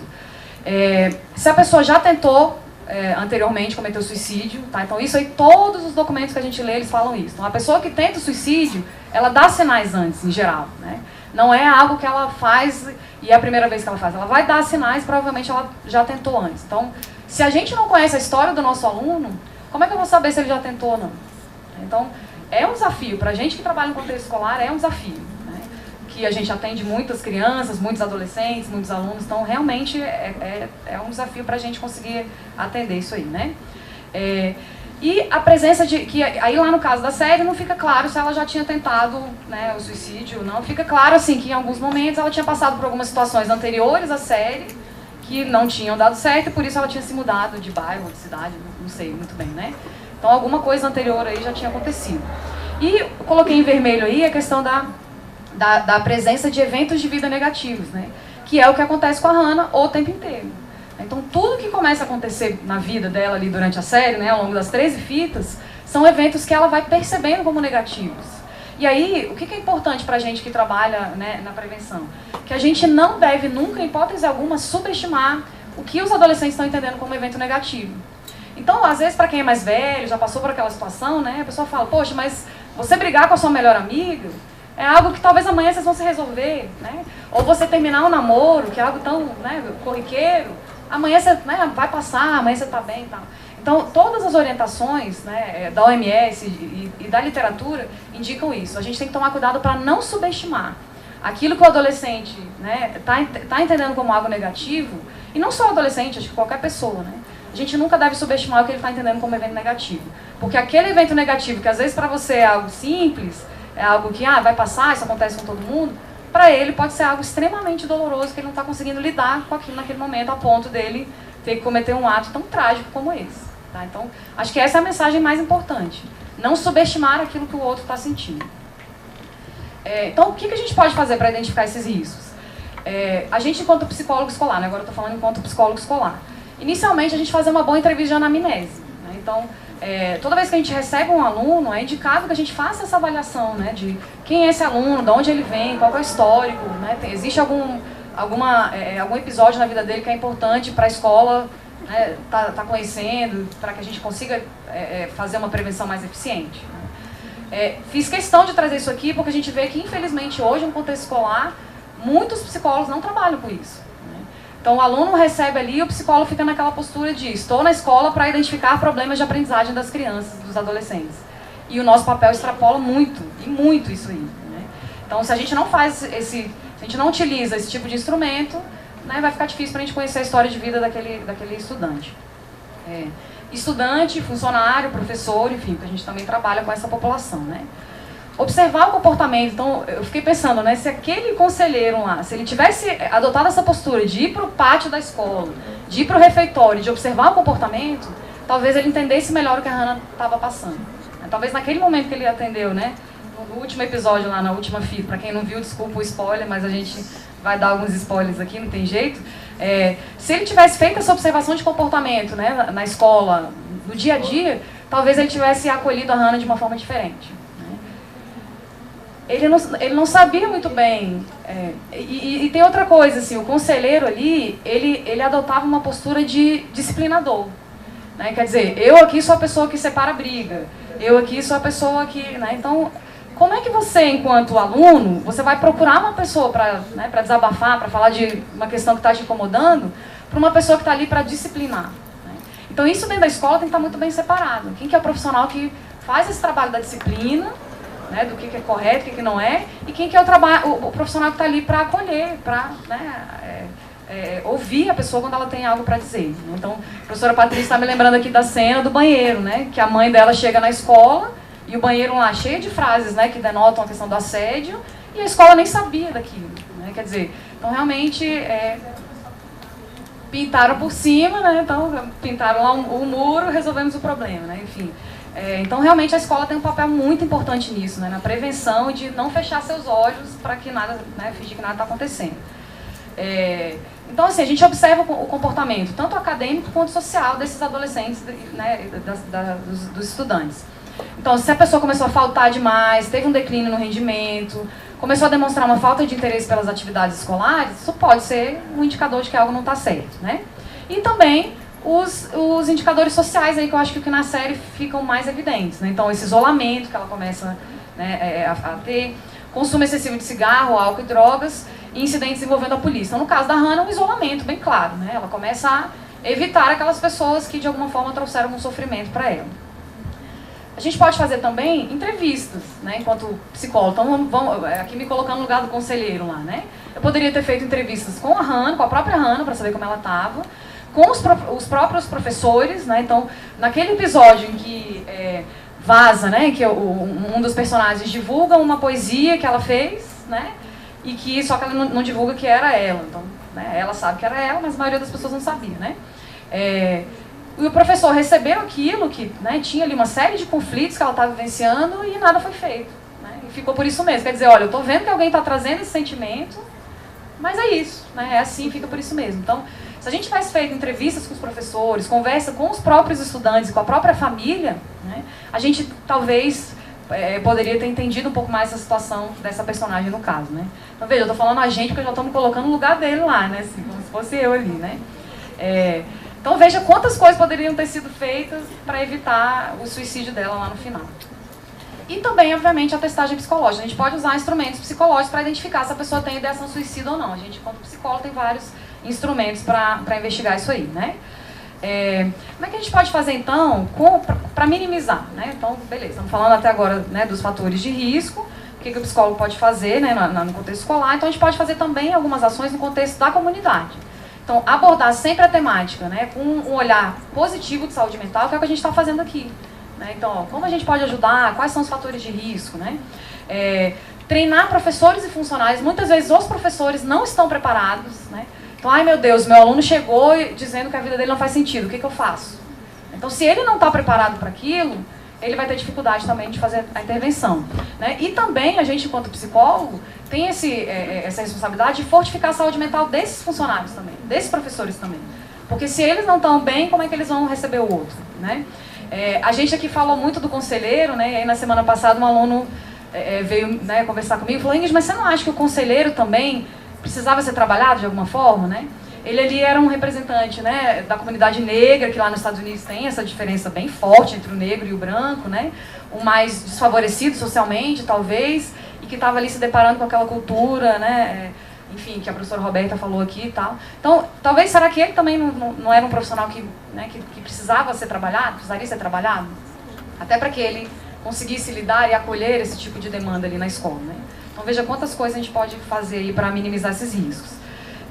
E com os adolescentes, fortificar a autoestima dos adolescentes. Então, apresentando, como é que a gente pode fazer isso? Alguns exemplos aqui. Apresentando histórias de vida que talvez sejam parecidas com a daquele adolescente, mas que, né, foram positivas de alguma forma. Então, existem outras pessoas que já passaram pelo que você passou e olha, né, o que elas conseguiram fazer da vida, por exemplo. Olha como elas conseguiram lidar com essa dificuldade, por exemplo. E levantar as qualidades do aluno junto a outras pessoas, a outros professores, a outros estudantes. Né? Então, quando a Hannah chega para ele e fala: minha vida não tem mais sentido, acho que vai ser melhor se eu não estiver aqui, ninguém está nem aí para mim. Né? Então, se ele já tivesse feito esse trabalho anteriormente, ele poderia rebater ele nesse momento. Olha, mas não é isso que o teu professor de artes lá falou para mim. Né? Ele falou que você fez uma poesia, que a sua poesia tem um potencial, que você tem muita facilidade para isso, por exemplo. Né? Então, você já resgata a autoestima que naquele momento ali está tão devastada. Né? Então, veja, é uma coisa tão simples, né? Uma coisa tão simples que poderia ter sido feita para evitar. Reduzir a pressão pelo sucesso, né, que é muito presente no nosso contexto acadêmico, inclusive. Desenvolver estratégias de expressão emocional, habilidades emocionais. Então, quantas vezes a gente não faz isso, na verdade, né, dentro da escola? Ensinar para a pessoa que, olha, você vai ter momentos na sua vida que você vai sentir tristeza. Você vai ter momentos na sua vida que você vai se frustrar ou que você não vai alcançar os objetivos, né, do jeito que você queria, as metas do jeito que você queria. Né? E o que você faz com isso? Como é que você lida com isso? Que tipo de estratégia você pode utilizar para enfrentar essa situação? Né? Então, se a gente faz isso lá com as crianças desde pequenininha, a gente consegue ir desenvolvendo essa questão da resiliência, né? E de uma maior tolerância à frustração também. E prover informações sobre o serviço de saúde. Então, ó, se você está se sentindo dessa forma, né, existem vários serviços que você pode procurar para, né, que você desabafe, para você minimize um pouco esse seu sofrimento. Né? Promover uma comunicação com confiança, que o adolescente ele tem muito essa hipersensibilidade a essa comunicação. Então, lá no exemplo, né, do conselheiro, fica bem claro isso, quer dizer, aqui eu trouxe a cena, mas não vai dar tempo de demonstrar, mas ele, na hora que ela vai procurá-lo, né, ele está ali olhando para o celular e atendendo ao mesmo tempo. E o celular toca várias vezes. Né? E ela fala, ela chega a verbalizar: olha, pode atender se você quiser. Dá tempo? Não dá, já são quase 11 horas. Então, assim, né, ela fala para ele: olha, o celular é mais importante para você, então atenda. Né? Então, a gente percebe ali uma hipersensibilidade dela, né? Quer dizer, ela está bem sensível ao fato dele não estar ali 100% com ela. Então, isso a gente precisa tomar cuidado, né? De mostrar que a nossa fala é atenta, a nossa escuta é ativa para ela. Né? Então, a nossa comunicação tem que ser feita com confiança. Que envolve também o cuidado com a linguagem corporal. Né? Então, no momento que ela fala para ele, né, que ela começa a tentar lhe falar da questão do abuso, né, do assédio sexual, ele inclusive fecha o olho, assim, não sei se vocês lembram dessa cena, ficou bem forte para mim. Ele fecha o olho e fala: não acredito, tipo assim, né, não acredito que ela vai me falar isso. Será que ela vai contar isso mesmo? E ela pergunta: você não quer que eu te conte isso, né? Você quer mesmo que eu te fale isso? Quer dizer, então a linguagem corporal dele Ao mesmo tempo que ele estava querendo dizer ele, olha, eu estou aqui para te escutar, a linguagem corporal dele dizia outra coisa. Era tipo, não fala nisso porque eu não vou saber lidar com essa informação, né? Quer dizer, você está me dizendo que o atleta lá, aquele, né, que tem todas aquelas relações de poder, que ele fez isso com você, o que eu vou fazer com essa informação? Então isso a gente tem que tomar cuidado também. E estimular que os professores estabeleçam essa relação de proximidade com os estudantes. Né? Então, a ideia de, por exemplo, que a gente trabalha muito, né, no ensino médio principalmente, de ter professores conselheiros. Né? Então, aquele professor é responsável por aquela turma. Então, ele, de alguma forma, ele tem uma relação mais próxima com aqueles estudantes daquela turma, por exemplo. Então, isso pode fortalecer essas relações aí, né? Quando a gente identifica aí, outra coisa aí que eu acho que o conselheiro aí, sim, ele pecou mesmo, assim, que ela estava ali claramente demonstrando a ideação suicida, né? Aliás, ele estava fazendo ali uma série de perguntas. Ela dizia, eu tô sentindo um vazio. Aí ele dizia, o que é vazio para você? Ela estava ali num momento de crise, né? Ela não ia ter, naquele momento, né, habilidade para fazer esse tipo de avaliação, né, de ligação e enfim, de relação. Então, ali no caso num caso como aquele, os alunos perguntam muito isso, né? Como posso quebrar o sigilo com o paciente e tal, né? No caso aí, né, não é paciente, no contexto escolar, é, né, um estudante que você está atendendo. Mas esse é um exemplo, claro, que você precisaria acompanhar a estudante a um profissional, né, de saúde, porque dentro da escola a gente não faz essa parte da psicologia clínica, né? Então, encaminhar ativamente, pessoalmente, o estudante para a família, para o profissional. Então, naquele momento ali, realmente, ele errou mesmo, porque ele viu que ela estava ali com todos os, né, a verbalização dela foi muito clara e ele deixou ela embora. Né? Então, nesse momento, o psicólogo pode e deve encaminhar de maneira bem ativa, né, para que ele tenha esse comprometimento mesmo do que está acontecendo ali. Né? E de que ele tenha, de alguma forma, pelo menos um indicativo de que aquela pessoa vai procurar um auxílio naquele momento ali de crise. Então, assim, só para fechar, né? Falando um pouco sobre a série, eu acho que a série é muito positiva, né, sobre essa perspectiva aí escolar.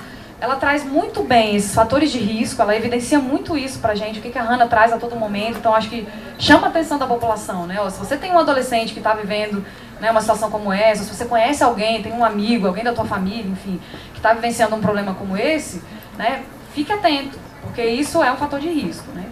Agora, uma crítica que talvez a gente possa fazer aí é que em alguns momentos a série, ela aborda essa temática de uma forma um pouco negativa. Essa é uma posição minha, tá? Assim, especialmente, né, eu acho que na cena do suicídio, eu acho que fica bem negativa a forma que isso é passado, né? Até porque isso não é discutido, assim, do que poderia ter sido feito, né, o que a escola poderia ter feito para evitar, o que os pais poderiam ter feito para dar um apoio maior para ela, por exemplo.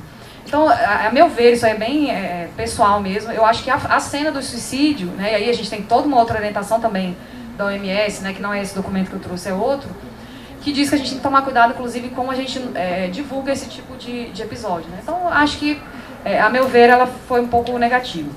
Então, para fechar, só para ressaltar um pouco, né? Como que na escola, e vocês estão aqui nesse ambiente acadêmico, vocês sabem disso melhor do que eu, eu trouxe uma frase aí, né, conhecidíssima do Paulo Freire, que diz que a escola ela não pode ser conhecida só, né, concebida só como um espaço de transmissão do conhecimento, né? Transmissão e aquisição de conhecimento. A gente não está na escola, a gente não está na universidade só para aprender técnicas, só para, né, ouvir o que o professor tem para dizer, aprender o que ele tem para dizer. Quantas outras coisas não acontecem nesse ambiente que extrapolam muito essa questão cognitiva, essa questão do conhecimento e do conteúdo, e que às vezes a gente deixa passar. Né? Então, muitas outras questões acontecem nesse espaço e todos nós temos que nos esforçar de alguma forma para lidar com elas e para tentar auxiliar o outro a lidar com essas questões também. Então, acho que essa era a mensagem principal que eu queria deixar, né? De que a gente aqui, enquanto, né, pessoas que ocupam esse lugar acadêmico, esse espaço escolar, que a gente também esteja atento a isso. Né? A gente não está aqui só para aprender, para ser um bom psicólogo e dominar todas as técnicas, mas para ouvir o outro também, né? E para ajudar o outro de alguma forma. Então, se vocês identificarem, né, algum colega ou algum familiar, por exemplo, né, tentar fazer uma rede, a gente tentar estabelecer essa rede, que é o que a professora Adriana vai falar daqui a pouquinho, para que a gente consiga estar mais atento para essas pessoas que estão tão próximas da gente. Ok? É isso, gente. Obrigada.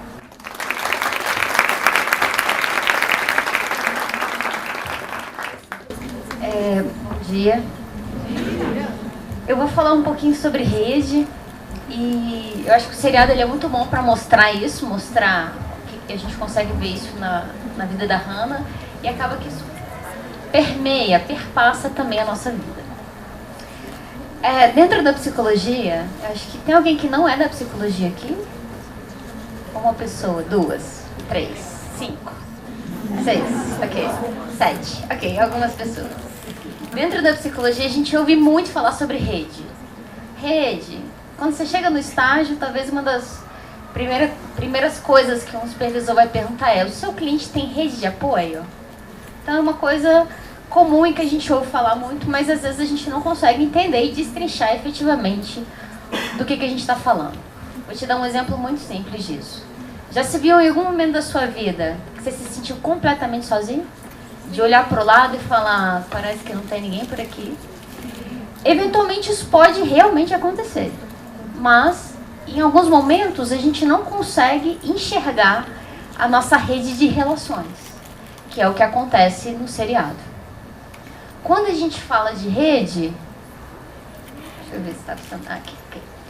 Quando a gente fala de rede, a primeira ideia que a gente vai trabalhar é exatamente essa ideia de relações. Então, quais são as relações que você está em contato? E elas provavelmente vão ser entrelaçadas. A rede que a gente é inserido, ela é muito importante. Por quê? Ela gera identidade social, ela gera apoio emocional, muitas vezes ela pode gerar a sua própria fonte de recursos. É na sua rede que você vai ter acesso a essas questões. Como que isso é constituído na nossa vida? Bom, primeiro a sua própria história. Então, você nasceu, você chegou provavelmente dentro de uma família que estava te esperando. Você foi para a escola, você começou a sair e fazer amigos. A sua rede vai sendo construída ao longo das suas vivências.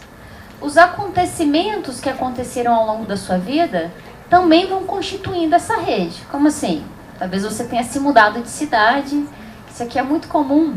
Pessoas que são filhas de militar, que têm pais ou mãe, cada 2 anos está numa cidade diferente. Esse acontecimento é importante nessa constituição, como que essa rede vai ser construída. E os ciclos vitais que a gente passa. Então, casamento, divórcio, chegada dos filhos, saída dos filhos. Todos são acontecimentos que vão mexer aí na sua rede social em algum momento. Eu quero te mostrar, vou bagunçar um pouco aqui o coreto, vou ficar em pé. Tem dificuldade de falar sentada, gente. Tem esse probleminha. Eu quero te mostrar, essa é a rede da Hannah. Então, ela tá aqui. Ela é a nossa protagonista. Deixa eu pegar aqui. Ela é a nossa protagonista da série. Ela tá aqui. Sempre assim. Ok. E ela tem os pais, certo? Pai e mãe fazem parte dessa rede dela. Ela é filha única, pelo menos é o que a série conta pra gente. E olha que coisa, né? Como tudo tá ruim pode piorar. Ela tá numa relação com todos os amigos de certa maneira comprometida. E ela tá com esses pais com problemas financeiros. Então, a partir do 4º episódio da série, você começa a ver isso acontecer. Eles começam a entrar numa discussão constante por conta de dinheiro, né? Decisões que ela toma, que ele não concorda, e sempre envolvendo a questão do dinheiro. Quando ele troca o carro para ela poder ir até a festa, a mãe fica meio indignada com aquilo, mas a gente não tem dinheiro, ficou o mesmo valor, você gastou mais. E isso eles se veem aí no meio de uma crise financeira que a Hannah acaba talvez não sendo tão vista como ela precisaria naquele momento. E eles têm rede também, eles se mudaram, então você vê, não tem tio, não tem avô, não tem ninguém ali perto deles também. Bom, o seriado basicamente fala sobre 13 fitas, que são os 13 episódios. Provavelmente muitos de vocês já assistiram. Em cada uma das fitas, ela vai falando dos amigos e como que essas relações foram ficando comprometidas ao longo do tempo. Então, ela começa a falar da fita 1, fita 2, e aí cada uma dessas fitas é um personagem específico que ela está tratando, que ela está falando, olha, o que aconteceu entre a gente que isso aqui foi piorando. Na fita 11, não sei se você consegue perceber, eu coloquei uma cor diferente, não dá pra ver, né? A fita 11 é a fita do Clay, que é um dos protagonistas da série, né? Que é ele que está ouvindo as fitas. A relação com o Clay fica todo mundo, você assiste a série assim, o que esse menino tem a ver com essa história, né?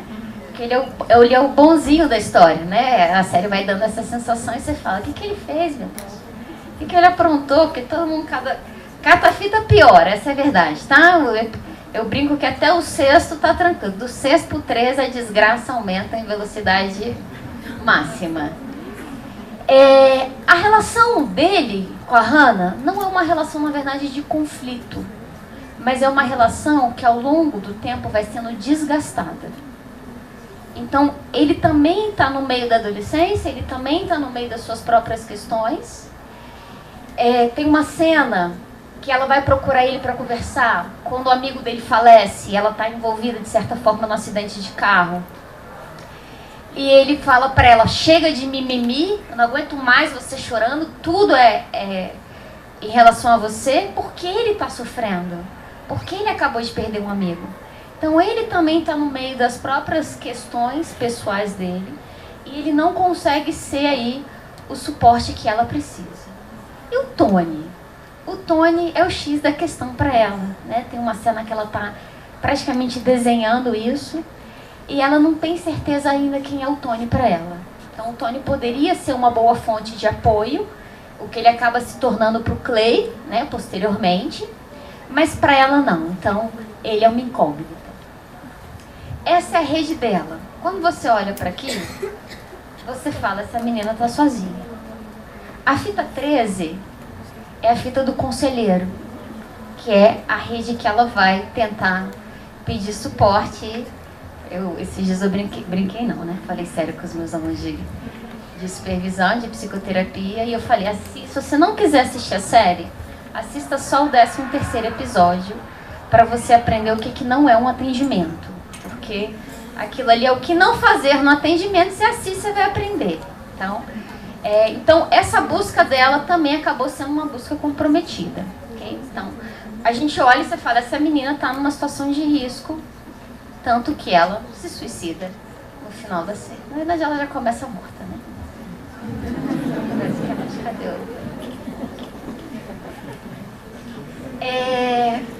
Bom, deixa eu avançar aqui. As nossas redes, elas não são estáticas. O que isso significa? Elas vão mudar. Aquilo que foi constituído até hoje não significa que vai permanecer do mesmo jeito. Você casa, você começa a ter contato com a família do seu marido, por exemplo, isso se torna uma rede. Se você se divorcia, essa rede muda. Seus filhos estão em casa, isso faz parte da sua rede. Esses filhos saem de casa, a proximidade pode comprometer essas relações. Então isso aqui não é estático, isso aqui vai mudar. Você quer ver um exemplo que você viveu? A saída do ensino médio para a faculdade. Você está lá, às vezes, anos naquela escola, né? Às vezes a pessoa entra na primeira série e sai no 3º ano, está convivendo com aquelas pessoas 15 anos, conhece todos os funcionários pelo nome, os professores conhecem pelos nomes, e aí entra numa faculdade, numa turma de 70 alunos, que ninguém sabe quem você é. As suas redes vão ser modificadas a partir desse momento. Ok? Acho que eu já falei sobre isso. Vamos lá. O que a gente faz, né? Eu estou te apresentando o problema, mas a questão é o que fazer diante de uma situação como essa. O que a gente poderia, e eu até conversei com algumas pessoas sobre a série, e eu falei, né, a Hannah não é o problema. Como não? Porque ela já começa morta. A pessoa já morreu. O que você vai fazer? Não vai fazer nada. O problema são todos os outros 13. Que ao longo do seriado, todos vão adoecendo. Tem um episódio, por exemplo, que mostra que o Clay começa a ver coisas. Começa a ouvir coisas que não estão acontecendo. Começa a não tomar banho. Ele passa por alguns episódios sem tomar banho. Ele está vivendo um momento de luto com uma saúde extremamente comprometida. Bom, o que a gente faz com essa pessoa que de fato é o nosso público, é com quem a gente vai ter que intervir? A primeira coisa é identifique a rede. A primeira questão é identifique a rede. Quem faz parte da sua rede? Quem faz parte da rede da Hannah? Eu acabei de te mostrar, né? Bom, dentro das nossas relações, existem relações que vão ser mais qualitativas e às vezes mais quantitativas. Às vezes você está rodeado de gente e você se sente só. Você se vê no meio de uma multidão, sua família é gigante, você vai para o almoço de domingo e você se vê completamente sozinho com aquelas pessoas que parecem quase que estranhos para você. Você tem muita gente com relações muito pobres. Identifica a rede, como que é? Quem são as pessoas que estão em contato comigo? Como essas relações são? Essas relações são significativas?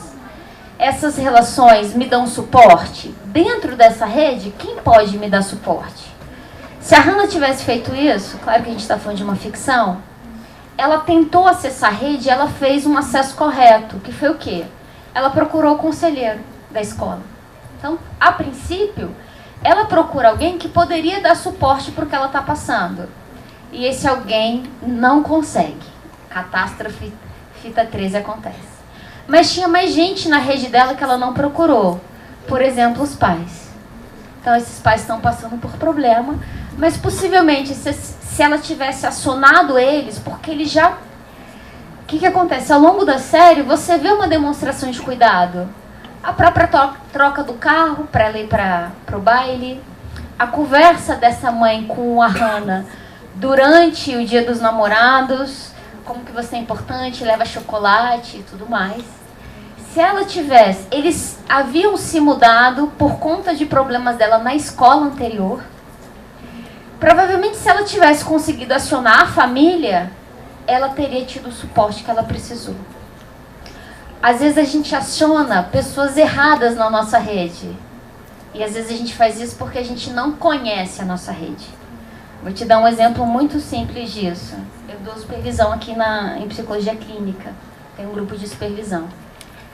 Esses dias eu fui dar supervisão, quase que eu pedi para sair. A supervisão foi tão tensa, uns casos tão, meu Deus do céu, o que eu vou fazer? E eu saí da supervisão e pensei, eu vou precisar de supervisão para dar supervisão. Foi o meu raciocínio naquele momento. E falei, eu não sei o que eu faço. Não sei. Falei, a minha aluna não sabe, eu não sei. Ela quer saber o que ela faz, eu sei lá o que ela vai fazer. E eu saí tipo, meu Deus, o que vai acontecer? E saí pensando, o que eu vou fazer? O que eu vou fazer? O que eu vou fazer? E lembrei da Laura, lembrei da Laura, né? A Laura é professora aqui da UDF. E eu falei, a Laura trabalha com isso. Liguei pra Laura 10 horas da noite. Desesperada. Laura, desculpa o horário e tal, é que eu tô com um problema. Conversei com ela, ela me orientou. Eu procurei minha aluna, orientei minha aluna. Imagina se eu ligasse pra minha mãe, tô com um problema com a minha supervisão. Ela ia desesperar do outro lado, de um lado ela do outro. A gente precisa identificar a rede para acionar a rede certa. Nessa situação que eu vivi, que eu não sabia o que fazer, a minha rede eram os meus colegas de trabalho. Eram eles que deveriam me dar suporte nesse momento. Então, identifique a rede para saber como acionar a sua rede. Essa é uma questão importante. Identifique também se as suas relações são recíprocas ou não. Às vezes a relação vem e volta, às vezes a relação é unilateral. Okay? Você não vai... Seu filho pode fazer parte da sua rede, mas você não vai sentar com ele para contar os problemas do seu casamento. Pelo menos não deveria fazer. Okay? Porque ele faz parte da rede, mas essa relação não é bilateral. Eu quero passar um vídeo rapidinho. Eu não sei por que minha mente me levou para outro lugar. Olhei pra cima todos os outros caras. E o Justin enfiou o dedo em você e você fez um boquete na série. Você cabeça quente. Ele disse que você tinha a melhor. O Justin enfiou o dedo em você? Era você e uma mina? E todos eles viraram você. Sério, fácil. Qual é? Hannah Baker. Muito fácil.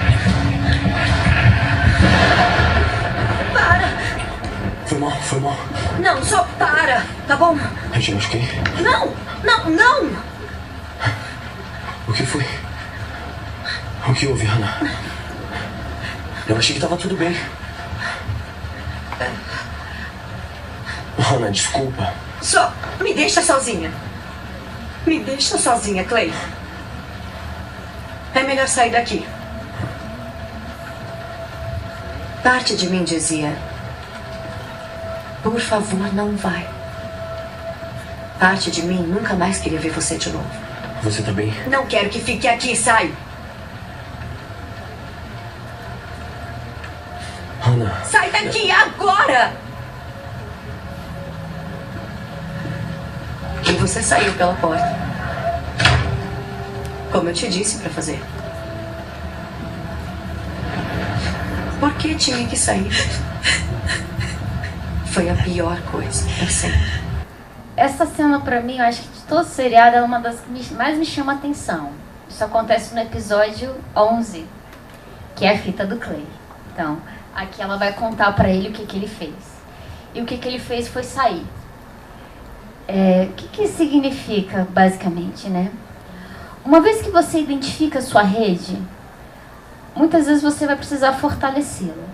Você quer ver o erro mais comum, e provavelmente todos vocês fazem? A gente fala coisa querendo dizer outra. É o que ela fez. Ontem encontrei com uma pessoa, ela tava chorando. Mas chorando assim. Aí eu falei, o que foi? Não, tá tudo bem. Então, não tá tudo bem, você tá chorando. O que aconteceu? Não é nada não. Claro que é alguma coisa. E aí eu enquadrei ela no canto. Falei, você vai me contar o que tá acontecendo, que eu quero saber. Você não vai sair daqui antes de você me contar, não. E falei, eu falei, eu quero saber. Você não vai sair daqui, você vai me contar. E aí ela me contou o que estava acontecendo. Estava acontecendo. A gente faz isso o tempo... É isso que ela faz. Quando chega a pessoa e fala, o que foi, o que aconteceu? Não, tá tudo bem, eu só quero que você vá embora. A comunicação dúbia é uma das piores coisas que pode acontecer dentro de uma rede. Na hora, imagina que eu ligasse pra Laura, já que eu liguei pra ela. Não, sabe o que é? Que quando eu nasci eu tive um problema e eu tô com uma situação... Já conversou com gente que a pessoa termina de falar e você fala, o que a pessoa quer? Porque a pessoa falou qualquer coisa menos que ela efetivamente precisava. Para fortalecer as nossas redes, a gente precisa primeiro identificar quem faz parte dela, como eu te falei. A segunda questão que a gente precisa fazer é entender e compartilhar a necessidade.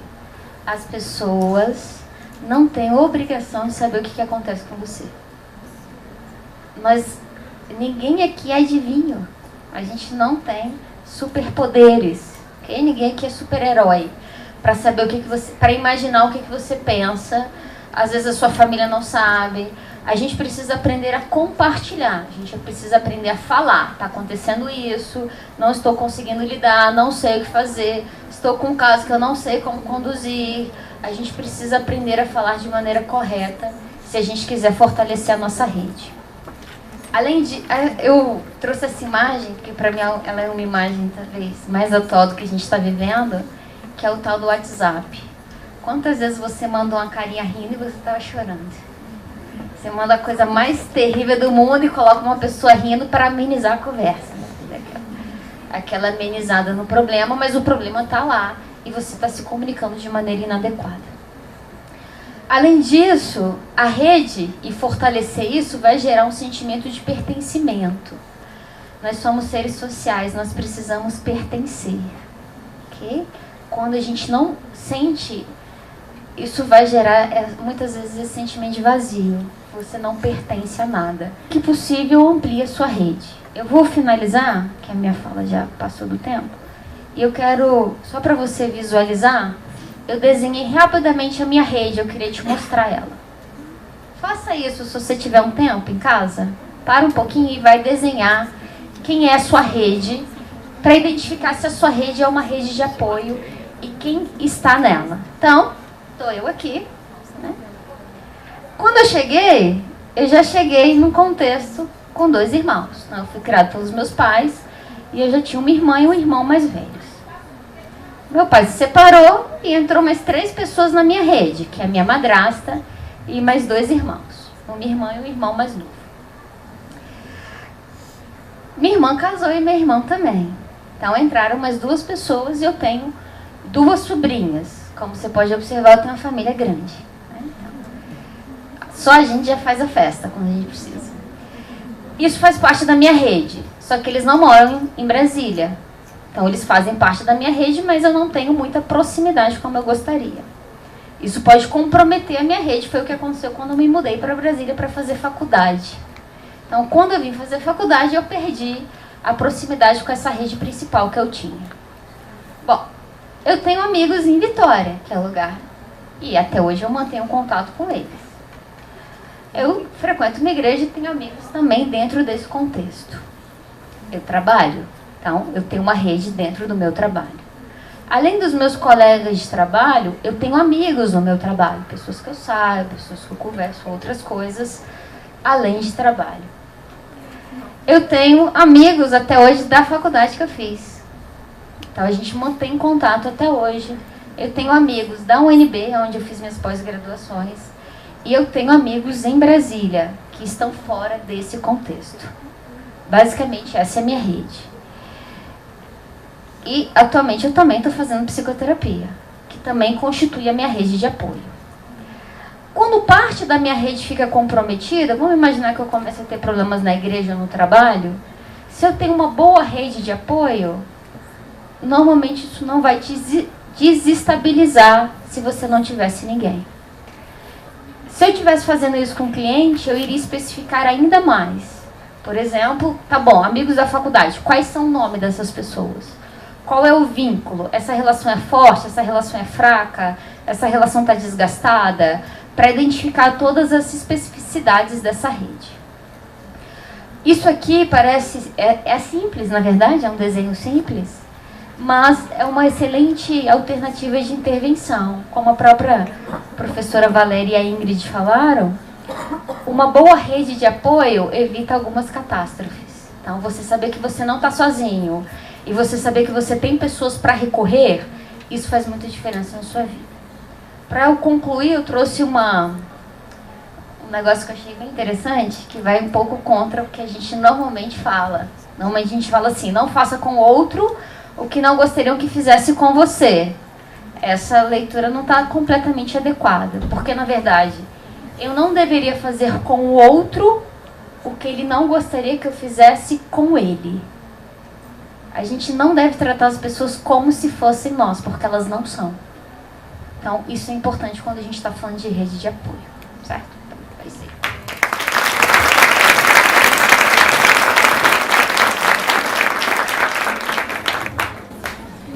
Gostaria de agradecer a professora Ingrid, a professora Valéria e a professora Adriana pela composição da banca. Gostaria de agradecer a presença da professora Patrícia, da professora Veridiana, do professor Luiz Fernando e da professora Laura, né? E também pelo suporte para esse evento. Estamos à disposição para o que vocês precisarem, tá bom?